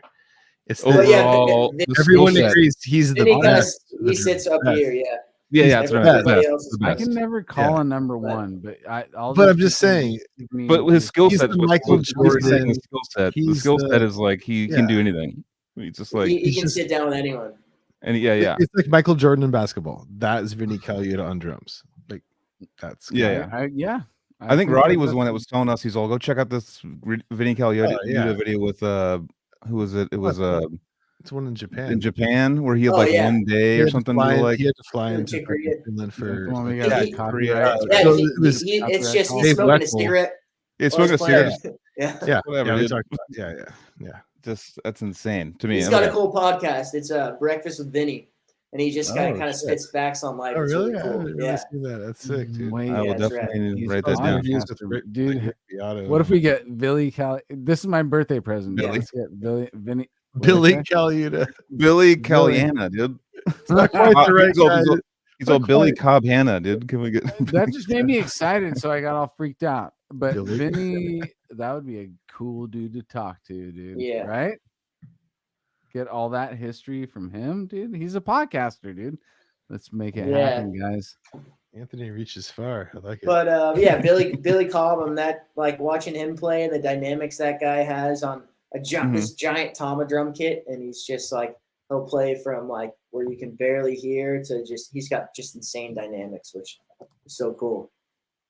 I love dynamics are huge for me with drums. Yeah. Like especially nowadays, you know, I mean, death metal's I listen to death metal a lot, but definitely nowhere near where I used to listen to it. Now it used to just be like speed, and now it's like I need something dynamic. I need, build-ups. I need something to have attention. I need something suspense built up with stuff. I can't just go like speed. Now I'm just like, all right, is that real? I don't even know if it's real. Like, Right. I just hear people just doing 320, just like it's almost becoming like a note. It's just like it's like becoming a frequency because it's so fast nowadays. But Charlie, when did you start hearing the Cobham stuff? Was it Mahavishnu? No, I think it was I don't know. This was probably right around when I was 18 and studying with Chuck, and he showed me just some licks off the Spectrum record, Billy Cobham Spectrum. Oh, that's a really good record, dude. Then I dove into like the Crosswinds record, and I got to see him on the Crosswinds tour. They did like an anniversary tour. I think it was right before the pandemic, and man, he's like, I think he's close to 80 years old. Billy's old, and he's just, that was one of the most amazing drum performances I've seen. For me, I'm not a drummer, like I said, but I just want to know your perspective, and I've talked about it a few times. But about a month ago, for the second time, I saw Shakti. Yeah. Have you? Oh, cool. Yeah. Have you ever a drummer's perspective on that? What's that? Is that like is it Treelock? It's no, it's a John McLaughlin and Zakir Hussain and that tabla player who fucking death metal. Like almost, he's been doing it since like the 50s, just like so cool. Yeah, and like have you, for me, watching that was like it's one of those. I remember when I was a kid, my mom was like, "Oh, you're into like crazy music, come check this out," and she got me tickets when I was a kid, and I was into just death metal at the time, like straight death metal. I didn't give a shit about anything else. Yeah. And I walked out of that going like, what the fuck? Like Indian music is ridiculous. Like I don't even like trying to like. Sean I was like Reiner into just his hands, dude. Yeah, I was just like technical is all I cared about at that time. And I remember she showed me that, and I was like, I don't even have a clue. These guys are aliens from a different space. Have you ever listened to any kind of like East Indian? Yeah. Indian. I guess listening to Shakti or what was I listening to the other day? I'm always like diving into weird world music and stuff. But yeah, John McLaughlin, I think it's him, Stanley Clark, and I want to say Gene Look. Is that Return to Forever? It's Rite of Strings. They have a record, and it's all strings. Al Di Meola is on there too. Yep. Fuck yeah. That's Jesus. That's the guitar trios were there. It was like John McLaughlin, Paco de Lucia, John McLaughlin. This just keeps my dick hard, dude. Stuff right here. That was like an ultimate my mom owning me for metal. Right. She's like, oh, you think you guys are into technical stuff? And she just gave me Friday Night in San Francisco, and I was like, what the fuck is like my mom owned me? Like, well, no, that's such a good thing for your mom to be the one that's giving you that, dude. No, I know. She just would drop like prog bombs on me. I don't even prog bombs, dude. Right. Yeah, I started really diving into, I guess when I started getting serious and playing with death metal bands, at the same time I was diving into like all this cool fusion and like just rock jazz stuff. Definitely. And I get more influence from that than I think anything else. Yeah, it's something different, fresh, and kind of give. Yeah. Have you dived into? I hit up like Naveen after I saw them. I was like, because he was like, "Fuck, you went," and he was all messaging me like pissed, like, "Fuck, I needed to go see them because they moved to Tennessee."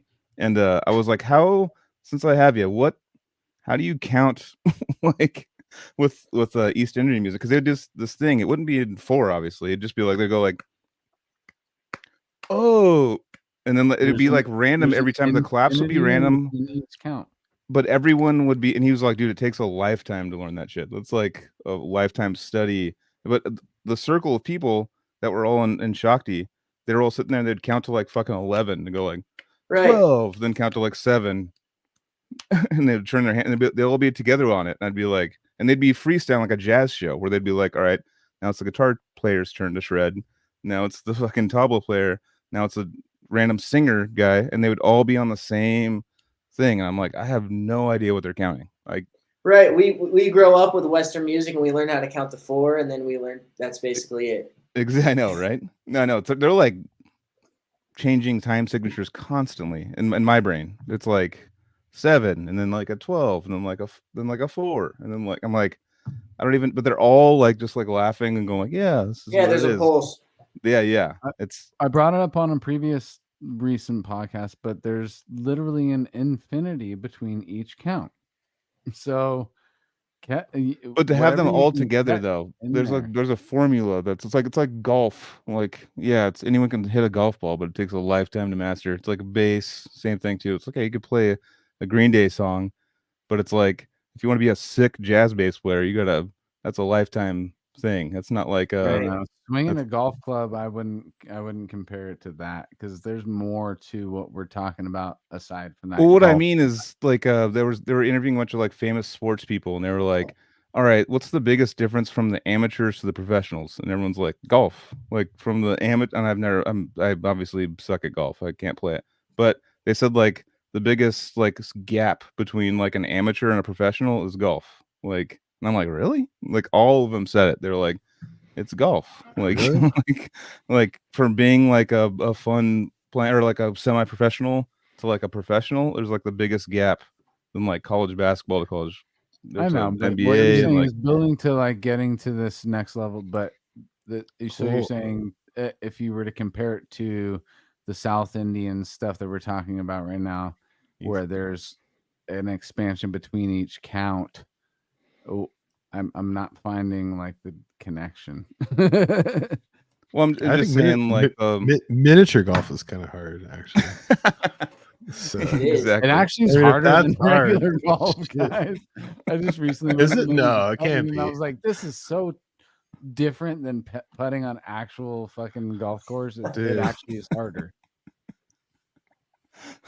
All right. But no, I was basically just getting at like with Indian music, I mean, people have explained to me a couple times. It's like, yeah, you can understand the basics of it, but like to master it is 50 years of studying. It's like not, and to me, that's the thing with music. It's a lifetime. Sorry to cut you But off. what But yeah, Charlie it's all was good. saying was with Western, you can master. Anthony's the like, I'm not sorry to cut Western you off. side. I'll just keep. I'm not done. I'm kidding, because I'm cutting this you is what we were just talking about. Didn't I'm going to fully mute work out, Anthony. dude. It's my birthday. You gotta I'm listen. just Oh, kidding, we dude. can't. I would he's never allowed to dare talk. do I'm such gonna a play the thing. birthday thing, because Charlie was I would saying with never dare. Western music, you can master Western music, but you still are a novice in what we're talking about with Shakti and the South Indian style stuff we're talking about. Is that we're just gonna get quiet now? No, you know what's okay? I just found a funny thought. So the reason that Anthony kerfuffled us and didn't tell us that this was his birthday episode, and we're like, what is it? You know, we didn't know. It's a I big didn't know secret. either. I think Anthony, what he wanted for his birthday was to have a guest so he could interrupt that. Yeah, that's what it is. Dude. Dan Kenny, what do you think about this? Dan Kenny's in the Thanks, chat Charlie, right now. for letting me interrupt you. Anything for you.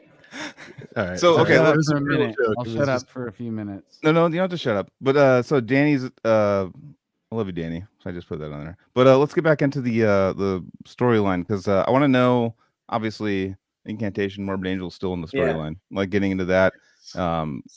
So start, I mean, in order of time. Yeah, I don't want to jump ahead. Okay. In order and time. So where we left off is I'm starting out with my band Ascended Dead. And from that band, I was getting into recording and also just like getting really into studying drums and really just kind of committing to playing all the time. Mm-hmm. And yeah, that was a band that we would rehearse every night, and it would be like we'd be writing songs. I think that's how a lot of people progress, but you write songs that you can't play yet, and then then you just like you have earn this it. like you earn it. You just kind of woodshed I would play drums all day, and then those guys would show up, and then we would rehearse, and then I guess fast forwarding, the first band that I really filled in for was Skeletal Remains. Okay. That was they put out, I think it was their third record, and they were gearing up to do their first big US tour. And they hit me up, and I did that tour, and that was the first time where I was really like just learning someone else's songs and performing them live, whereas I'm just fully filling in for this band. Can we talk about you? So you jammed with we talked about like Diego and stuff. You jammed a little bit with him, right? Yeah. Just there he is. What up, Charlito? We just jammed the other night. Yeah. So going back to was it Universal Sound Studios? That's where I met Diego in Miramar. Sir. And he witnessed me. I was in there like just jamming with like 3-4 different bands at a time, and I got kicked out of that place for playing too much. Basically, there's too many people coming in and out of the room. Yeah. Well, and you were keeping up the AC all day too, suppose. Never mind up in homeboy's rent that's freaking working his ass off and only trying to do music. You know what I mean? Right. They had to kick him out because they felt like they were getting ripped off when they're like musicians that own the building, and the manager is a fusion guitarist that, doesn't really. He travels and he's been jamming for a while, but you'd think that anybody like he's got his own musician struggles, so you'd figure why take that away from a young, like, I don't even know if you were 21 yet, bro, when you got kicked out of that place. I think I was 18 or 19. Jesus. Yeah. Dude, I gave that dude so much shit. I was like, what are you doing? The one kid that isn't freaking partying and ruining the place and isn't some addict taking advantage of this situation, just trying to jam out, and you're kicking him out, bro. I couldn't believe it, man. But yeah, for anybody that doesn't know Charlie personally, stand-up dude, fucking huge heart, and he's one of the hardest working musicians.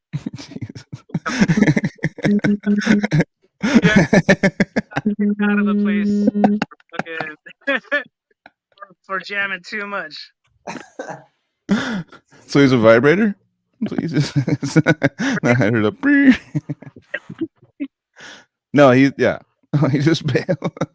Thank you, Diego. Got a little pop in from Diego. That's but yeah, awesome. sorry to derail you even more. No, it's all good. Yeah, basically started filling in for Skeletal Remains. At the same time, I got hit up and I was playing with this band Funebrarm from New York. They're an older death metal band. I think they formed probably 99, something like that.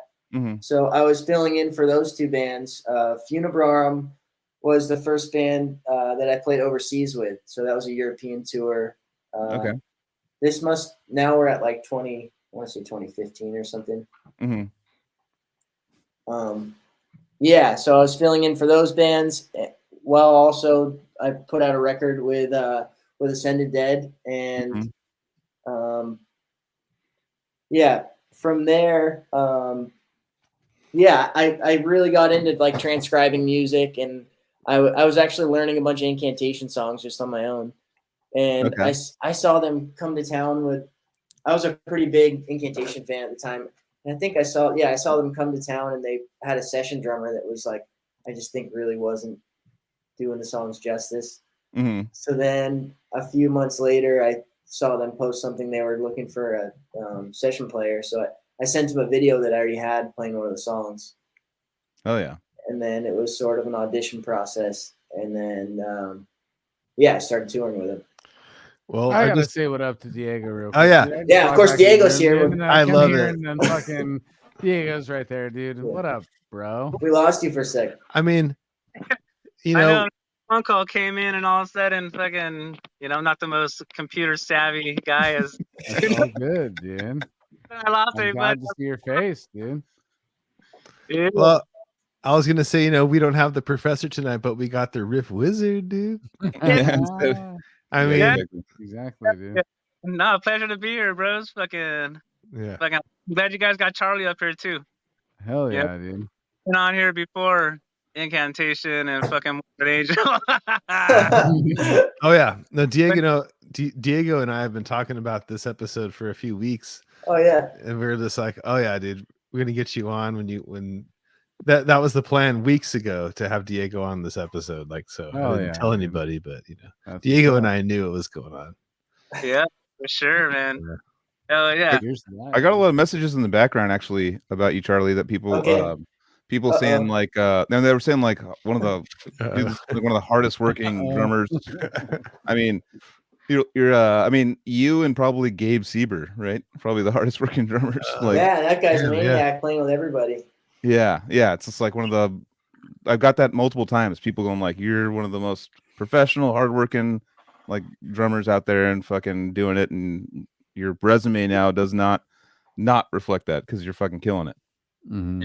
Yeah, thanks, man. I mean, this is the first time I've really had to like just kind of think about the timeline with things, and it's now that I think about it, there's all these other projects that are popping up that were pretty instrumental. It's so dense, but like while you're playing with everybody, I don't think about it. I don't think that I'm like really busy or working hard. It's just like this. What else am I gonna do? Sort of thing. It's like eating or sleeping. Right. You're like, dude, I forgot about the meal I ate like fucking 3 weeks ago. Kind of it's either that or play some piano in the background. Right. So how do you get socially with all these projects? Do you kind of inject yourself to figure out who you're doing these session things for, or you just following whatever they need because they're obviously paying you to do it? You know, like how much? What's the balance of that? Well, I've sort of like remained open where it's like I have this thing where I'm at home and I'm doing a lot of recording sessions and things, and kind of weigh it out where like I like to be on the road touring and I prefer playing. I like doing both, but right now it's sort of been finding a balance, and right now it's been just like tour mode all the time, which is cool right now, but it's like I think it's a matter of finding a balance and having more control over the schedule. Yeah, because it's gotten a little hectic. Right. Actually, you do mastering and mixing and recording, right, Charlie? Yeah, I had been doing that. Like I'm on the road, I'll be mixing projects, and then sometimes I'll be home for a week, and that'll be a week-long recording session, and then I go back into it. But I've found out that like, your downtime is a lot more valuable than you think, and like just being able to clear your head and not just be like just totally in stress mode with tour and travel all the time. Oh yeah. And you can build ear fatigue if you stay in a certain environment for too long, Right. Yeah. That's why I needed the jam with the Riff Wizard a couple nights ago, dude. That was awesome. Yeah. I hadn't actually just had a jam session probably since last time we jammed. I'm just like going somewhere and you rehearse the set for a day and then you go out. So what is that? What you guys are you guys just fucking around, or what are you talking about? Jamming a set? No, Charlie and I always free jam. You know what I mean? But when shit sounds good, then we'll record it a couple times just so we have it. Right. When the flow is there and it's locked in, like I've known Charlie since he was a kid, and the first time I saw him live blew my mind. Is when he was jamming with Ascended Dead, and I was like, dude, the whole time this kid's just freaking hitting it, dude, and he was hitting it hard and free jamming with it. The availability to like open up your creativity, and I'm an open now, dude. So it's like it's just a lot more love and gratefulness, for where we're at these days. Able to still play, and the more people that we can shred with. And when we did that first Chronicle song that I recorded probably 3 years ago or something, man, just been holding on to it. Yeah. Finally got that in the works for a lyrical video, and the last time we jammed, I think it says another jam session with Charlie in the works. Like just remember a lot of the structure. So we got another one coming that we're gonna record together, and it's just easy, dude, and it's fun. And Charlie's got mad flavors, so you know. And that I just want to give a shout out to the Riff Whiz real quick, dude, because that's one thing that this is probably what your 4th or 5th appearance on the show. You've been the homie for so long, dude. I've watched you work with so many people that I know, and that I realize now after you work with them, I know them too through the show or whatever. And you kind of are this in the moment dude that brings certain things out of people while they're in the jam space with you, dude. And I just want to applaud that, because we're talking about improv, and I don't know how much we did on this show, but I was talking about it with Mike before I got on, and I love this, like, in the moment things being created that would have never been created unless it was that moment, and you taking that to the jam space as much as you have been for as long as I've known you. Yeah. And great things end up spawning from it each time. So I just want to just like applaud the Riff Wizard again for being on the show and giving us a little peek into that, because here's another dude, Charlie, that you've worked with, and I'm like, dude, there's this fucking thing that's happening again with the fucking Riff Wizard, dude. The Riff Wizard always just appears and then shit happens, dude. In a cloud of smoke. Yeah, totally. Right, we'll start jamming, and like 15 minutes goes by, and I'm like, man, yeah. I remember when I first jammed with Diego, you just tired my ass out in like 2 minutes. And everybody else I was playing with at the time, I started getting better, and I would like I could go for hours and hours, and like Diego would just schooled me real fast. Dude. I was mentioning the other day because Charlie let me jam with a Luana, and same deal, dude. Just one session. It's like what, 15 minutes, 10, 20, like. Yeah. Dude, we've gone like 20 minutes just in one free jam and just vibe it out. You come back to rhythms, you trail off somewhere else, and just let the feeling and the flow go. Right. And for those two, Charlie and Luana, like, they're so busy, dude, with their bands that they don't really have an opportunity to jam with other people and just let that internal piece of yourself out, to where sometimes you just need to jam and not even think about it, dude, and whatever comes out and vibing it. And when you got good people and there's nothing but love, it's like the freedom of it, right. It has many releases, dude. And I was mentioning that about Luana. I was like, you know what, dude, that, like, she could have put down the sticks whenever we came to a break, and then I'd come back on, or she'd come back on, and next thing you know, it's like there's no warming up or nothing, man. You just get in there, just go fire off. Yeah, well, if it's for a little while, okay, oh well, it'll get better eventually. I'll be fortunate if I ever get the experience of being in the jam space with the Riff Whiz and throw a few vocals down on them brutal riffs, bro. San Diego, man. KC's got. I know, dude. Or the generator. We've been talking about it for a while. We got to do Legoland trip, dude, and then practice. And one cool thing about Diego, I know, because he's got such a cool, chill, mellow, at home vibe. Just like everything's fine. But he also, when he riffs, he's got this kind of like cave, like he brings out like your primal kind of like this primal part in you, where you're just like, fuck, you like, but it's so chill though. It's like a weird mix of chillness and brutality. Your spine naturally curves. You just get into this. Like, you get into like, I want to go fucking hard. You know what I mean? Almost like a gorilla or something. It is. We get brought back to our ape tendencies when we listen to fucking. Yeah, it just goes back to like, let's just jam as hard as we can right now. Not necessarily as hard as we can, but just like in a groove that's the most brutal that we can. Like, but also like, hey, let's chill and have fun and smile and have a good time. Yeah. When I jam with Diego, it's like I'm jamming with a different drummer. It's like he'll bounce off a rhythm, like just a full rhythm, that then I can bounce something back off, and it just goes from there. Super rhythmic jams. Totally. So much in the moment. That's got to be a great feeling for like extreme death metal, dude. Like to find those riffs together, and then you look at each other like we were talking about, and then like in those 20-minute jams, you're like, I'm gonna go back to that one riff, but you're just saying it with your eyes, you know. Yeah. And then you fall back into that riff, and here it is, dude. Here's our little route that we've created right now that's gonna take us back to reality when we can expand on it again for another 5 minutes, and then go back to it again. Oh, totally, dude. And it's funny is just a day of listening to something, you know, like Charlie and I, we haven't played that old stuff for a while, and he's like, yeah, I listened to it the other day, and I think there was only like one rhythm, you know, that fucking like he forgot one little part and then just moved straight on, and then in the end, you know, I forgot fucking one of like a epic part, and I was like, okay, I know he's playing that beat, but I just couldn't go back in, so I just and dude, it's killer. Charlie, you know, you're gonna be stoked with this. You know, he's behind the kid, or you're just hanging out with him talking. And you know, I haven't even, dude.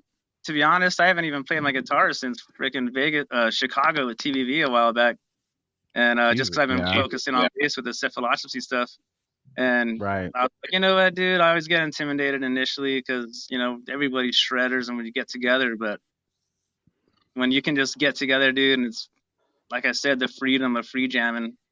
And when you're with cool people, it comes out, you know. And I almost forgot that I haven't even played my guitar for freaking so long, but it got that fire, you know. What's awesome about you though, like instead of just having all the gases from freaking talking about doing it for a while, then just hitting it. You're so unique, Dave. Now he's got to go back to playing multiple sets and different bands. And it was nice. I got to breathe for a little bit, man. The tour life, Charlie's fucking traveling the world now, bro.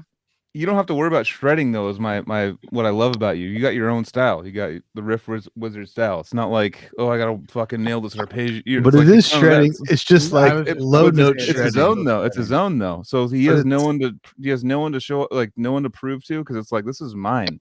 Like I created this before you guys were born. like 90% he's like, I got the sword, but I sharpened it my own way, and this shit still fucking cuts through that shit. Whatever you guys are. Not only check out how I filleted this motherfucker compared to how you. Well, did hey it. guys, I lost the volume, and I gotta get Azalea situated with school and going to my brother's wedding in North Carolina this weekend.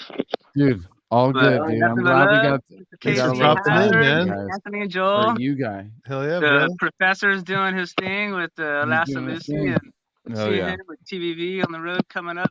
Party people. Fuck yeah. Nice. Good shit, man. Always a pleasure, Diego. Always a pleasure. See you, buddy. Later, man. I love you guys. I'll see you guys later. Love you too, brother. Love you, man. Oh, dude. Peace out. Nice little pop in right there. That's right. So you saw Incantation. You were how do you drop best he's ever been, dude. His volume. So were you playing with them? Were you playing with them in like 2017? The first tour I did was in 2019, and that was a Devastation tour with it was Dark Funeral, Belphegor, and Hate. Oh, okay. Awesome. So was it just a full US tour? Yeah, and that was the first tour where it's like, I think we were on a bandwagon, but I'd only done like shitty van tours up until then. So how was the vibe of that tour package? Was it positive, or were you feeling? That sounds like there's a bunch of negativity. You got there was a lot of chaos. To me, it was all really cool. Like I hadn't played to crowds like that, and I hadn't done a real tour like that. So yeah. I guess I had before that. Before that, I did. It was Skeletal Remains.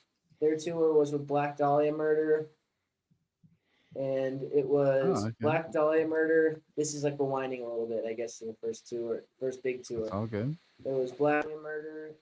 Who else was on that? Power Trip, Ghoul. It was this big. Like Pig Destroyer was on a section. That actually sounds like a bunch of party bands. So that actually sounds like a rad tour package. Yeah, I guess that was the first time doing a tour where I'm playing in front of these big crowds every night. But fast forwarding to the Incantation tour, that was really awesome. That was I think that was a big just sort of stepping stone for me playing with those guys. Definitely, like old school dudes. I mean, obviously, you've been the youngest guy in the band always, but like a band that's been established since what, like 91, 90, 89? I think, I think 89, somewhere around there is when the band They go way back. They're like, here's the ropes, motherfucker. Like before you were born, we started. Yeah, that's really cool to. So, what did they teach you? Like jumping into a band like that? It's been so seasoned. Well, it was more like, all right, I have to fill in for this band, and I have to jump into this first show like I've been playing with. They've always been a very active touring band. Mm-hmm. So it was more like the pressure was on for me to jump in and then just make the band feel good and make everything seem like they don't even notice me back there. So how'd you do? Playing the songs. I ended up doing well. Yeah. Oh, yeah. Awesome. But yeah, doing tours like that, I think you learn a lot about your own playing. Oh yeah, definitely. Just playing every night and like just more like trying to sort out your own head and dealing with like stress and anxiety, things like that. So how many tours did you do with them? At this point, I've done a lot of tours with them. It started with that one, and then the pandemic hit. Mm-hmm. It was that tour, a tour in Mexico with Suffo, and then the pandemic hit so the world shut down for a couple of years. During the pandemic, what did you do during that time? Yeah, the pandemic. What did you do? I really dove into recording. Okay. So I've been living up in Portland, Oregon, and I love Portland. Just recording bands and getting really into mixing and recording, and that pretty much kept me busy throughout the whole pandemic. Definitely. And so then after that, stuff, obviously people were recording at home. Did you do session stuff? Yeah, I did a few records over the pandemic. Right before the pandemic, I got a call to do the Skeletal Remains record. Nice. The Entombment of Chaos. That's the one they've been touring on. Since after the pandemic. Nice. Definitely. So you didn't do any touring with them? You did sessions with them? With Skeletal Remains, before I recorded with them, I did that Black Dahlia Murder tour, and then I did a tour in Europe with Terrorizer. It was Terrorizer Skeletal Remains. Damn. Sick, dude. And then from there, I got the Incantation gig, and that sort of took priority. Was it so? The Terrorizer and Terrorizer LA, is that how it was the Pete Terrorizer. It was at the time it was Pete, Lee Harrison, and Sam. Okay. Sam Molina. God, I hate band politics and all that shit. I'm like, all these different bands. I'm like, which one was it, dude? You know. But it was cool. I got to hang out with Pete and Lee. Like Lee Harrison's such an awesome dude. But watching Pete play every night. I would love to have him on the show. Pete the Feet, dude. Yeah. Yeah. So Pete's you toured Europe with Pete the Feet? Yeah, I was playing with Skeletal Remains, and we were playing with Terrorizer, so we shared a bus with them, and got to hang out with Pete for shared a bus. So you got to really see what those dudes were like. How was it sharing such small accommodations with people you look up to? It was cool. I mean, they're all really cool dudes. It's so Diego said that you weren't much of a partier. So no. I mean, that's probably obviously a plus for having a drummer in your band that's not a part, because you don't want to drink and drum and things like that. So so where did that come from? Have you always been kind of like that? Have you always Yeah, I grew up around a lot of people that were like just addicts and alcoholics and things, and I think I learned at a young age like these people are really just going down a dark path, and luckily I chose to like dive into other things like playing music, and I've always been into doing things outdoors. So you don't drink, you don't smoke, you don't do anything? Occasionally, but I'm not like a partier. Yeah, it's not like a habit that you have. No. Okay. And that's probably why also too you've been so consistent in doing things, in getting out there, and people want you in their bands, because you don't want a drummer that's like hammered, like trying to play drums and stuff. We've had toured with drummers and stuff that get hammered. Not him. He was not. Right, you see people crash and burn pretty quick. Yeah. I mean, we've had the shows. Like I remember touring with that band a long time ago. We toured with Veil of Maya, and Sam's an amazing drummer, great drummer. But one night he got drunk, and just like I thought they were fine. It was like Faceless and Suffocation or something, and he got a little too tipsy, and he's like, I can't control my arms when I'm like that. I cannot, like, for someone that has to do a motor skill instrument, I cannot do alcohol and then do metal or anything. You know, it's like it doesn't. Some people can, other people, but I'll drink a beer or two and I'll start dropping sticks. I can't do it, but Yeah, some people definitely. can get you're wasted and play fine. That's crazy. Have you so Incantation, so how did the Morbid Angel gig come into? So we with Incantation, we did a tour with Morbid. It was Morbid Angel, Watane, and Incantation, the Sickness tour. Mm-hmm. And Scott Fuller. I knew him. Scotty. Yeah, I know Scotty. Yeah. So I knew him. I'd known him since he actually recorded my first band, one of my first like high school bands when I was 16 at the time, and he was playing with Abysmal Dawn, I think he was living down in Corona. What was this thrash band called? It wasn't Havoc. It was he was in Havoc, and then he was in Havoc. Okay, he was in Havoc. Okay, that's right. Yeah, this was after Havoc, and he was playing with Abysmal Dawn at the time. Okay. So yeah, I'd known Scotty since I was 16 and always kept in touch with him. So then doing that tour, it was really cool because he was playing with Morbid Angel, and I was playing with Incantation, and we both have like the skateboarding thing in common. Mm-hmm. So I got to meet the Morbid guys and hang out with them, and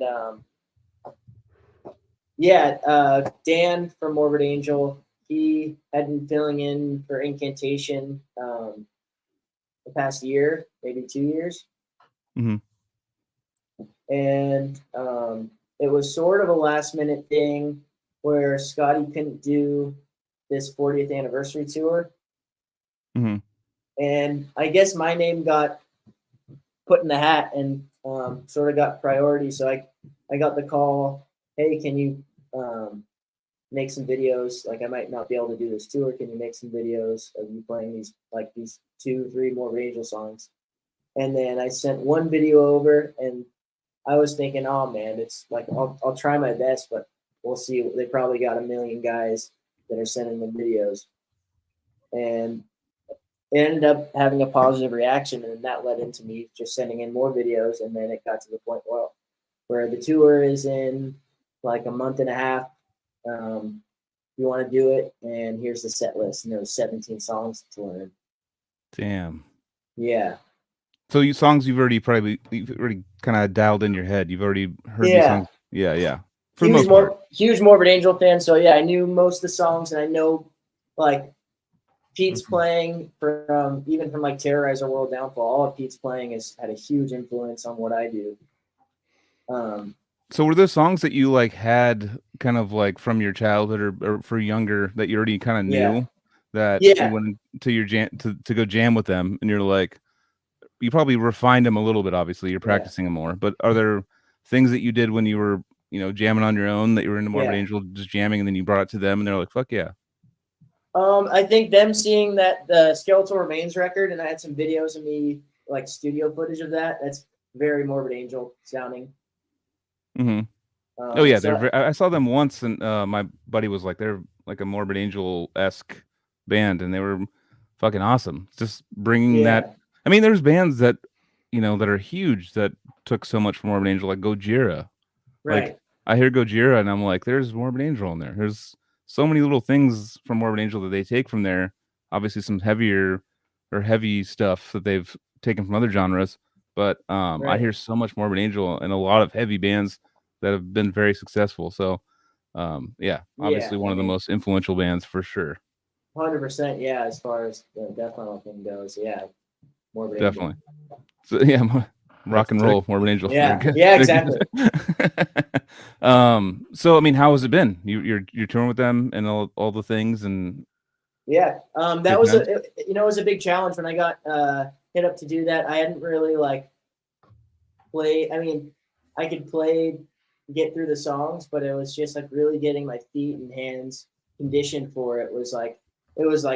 I pretty much just dedicated a whole couple months just it was like almost 8 hours of doing this stuff. Damn. Of just basically playing double bass. And like the hard part for me isn't learning the tunes. It's more just getting conditioned to play that stuff. Yeah. So are you guys doing anything upcoming? Is there any tours announced? Right now, I don't know what's on the queue right now. It's kind of it seems like it's standby right now. I don't know. Maybe like, I think for that band to do a new record, it seems like it's about time. But did you do the last one? Sorry, no, I'm behind in times. Okay. No, I just did their last tour. Okay. Yeah. Awesome, man. Well, fuck. I was gonna start to wrap it up, but Anthony's birthday's and he's here and he's green. There's nothing there in the background. Right. But man, sorry, that's really cool. Like crash. Can you guys hear me? Yeah, I can hear you. Okay. Though it's really cool to hear your journey and where you've come from and your persistence and starting lessons. And one thing that wasn't said is that when you were learning too, it's kind of like what I always talk about. It's like when you're learning language almost at the same time. You're learning music and 5 years old, you're playing, so you obviously have this is one of your other languages. And Anthony, completely. We're gonna start wrapping it up. But all good. That was fucking sick, man. That was that's really cool to see people out there that can make like I don't want to say, can you make a living off this right now, or is it the recording that's helping you? We're giving people to the other avenues of how you survive in this style. I feel like you kind of have to have your foot everywhere, like doing recordings, mixing, like doing sessions. I've gotten into teaching again like that. And then touring also, you kind of have to if you're just a touring drummer, I don't think you're going to be able to make much of a living unless you have this big gig, you kind of have to have your foot everywhere. So do you teach remotely, or are you only doing in-person teaching? I have been teaching remotely. Yeah, I'm starting to promote more, trying to do more lessons on the road, and I've gotten some offers to do clinics and things like that. So I'm thinking next I might try and start going the more educational route. At least try it out. So is there a remotely as in Zoom? Or... Yeah, I'll do Zoom lessons, and in my studio in Portland, I have a handful of students that will come in whenever I'm in town. How do people get a hold of you to do that? Through my email. It's ckoryn@gmail.com. And that's CKORYN. Yeah. At gmail.com. Is that cool. The one on charliekoryn.com? Yeah. Yeah, you can, all that stuff's on there too. Oh yeah, that's one thing we always forget to promote in the beginning because we're like, "Oh, dude, where can we buy your T-shirts?" No, we did. Where you make all your money is probably fucking lessons. Maybe not that email address, but I know we talked about his website in the beginning. Yeah. We got the plug. There it is, right there at the bottom. Fuck yeah, dude. Boom. Is that it? And all right. What do you got, Casey? Oh, it's just putting you were starting. Oh, shout out to Ian from Sick Drummer. I didn't even see this chat here. Oh yeah, he's been talking the whole time. Ian's probably had 50 things on the screen. That's the homie, dude. He's dropping putting your drum teacher's name out there and spelling it correctly. That's and awesome. Yeah. No, his channel's right up there with learning from any drum teacher. He's putting it all out there. I probably wouldn't be talking to you guys if it wasn't for that guy too. Fuck yeah. Love you, Ian. He has been a staple of this community for so many years, dude, and we've all benefited from what he has contributed to this scene. So shout out Ian McDonald, dude. 100%. And dude, just fucking tell your friends about the show, subscribe, like all that shit. If you're having a good time with this and you haven't done that, come on, dude, for my birthday, just do it. That's the best promotion for his birthday. For my birthday. You ever forgot to give someone a birthday present? Now's your chance to redeem yourself. Exactly. I know you're listening, and I know that you haven't clicked all that shit. I don't really ask you to do it. I don't. I don't ask you to like and click and all that shit. Just do it for my birthday, dude. Happy birthday, Anthony. Thanks. From dude. all of us. Love you, brother. I love you guys Happy so birthday, much. Happy Anthony. birthday. We love you Anthony. so much. I love everybody that follows the show. I love everybody who's in the chat with us tonight. Anthony I'm- puts up with so much shit, dude. About being on I the don't. show. We give him so much shit all the time, and We all set up. you're the things that we greatest look host forward ever. to. We love you, Anthony. We all set up things that we look forward to, and this is something that I know for a fact in my week. I'm looking forward to this, dude. Right. So Always. Hell yeah, dude. this is really you don't have to do shit. When I'm saying do the like and subscribe, don't do anything. It doesn't matter either. Just come back. Yeah. Don't have to Dude, do that's anything. so counterculture. Just like, dude, whatever, dude. I don't fucking care. I Do whatever. actually really don't Yeah. care because one of my birthday presents every year is this show, and I'm having a good time with you guys still. Hell yeah, brother. Breaking off Good shit. we're in the 4th year of this bitch now. I know, Come on. Jesus. So just go to Wow. CaliDeathPodcast.anthonysbirthday.com and send him some gifts. He has some Donations. options there. You can pick, Yeah, donations. Send it to the professor. Yeah. yeah. All right. Well, fucking All right. happy Charlie, birthday, dude, it was Anthony. nice Again. to meet you, and it was really good hearing your story, dude. This is all rad stuff. These little things. Stuff. Have a thanks for great- having me. For Dude, sure, man. no Yeah, doubt. great story, man. Awesome. Yeah, No right doubt. on. And you and Casey go cook yourselves some food in the kitchen together because Yeah. that's where you're at. Right We're gonna go now. play a piano I'll duet hop on the together piano first. here. But yeah, Make we got your some- midnight munchies together, and and then we're going bump skiing it afterwards because the snow. Yeah, you're an Yeah, ass. we're in Aspen right now. We're in Aspen. Yeah, both, get we're ready. gonna for play your some death snowboard metal session tonight in the too. morning. You know. Yep. All right. Love all you in the chat. Love all of you who are listening to this later in life. Rock on. We'll see you next week. Boom. Rock. Bye.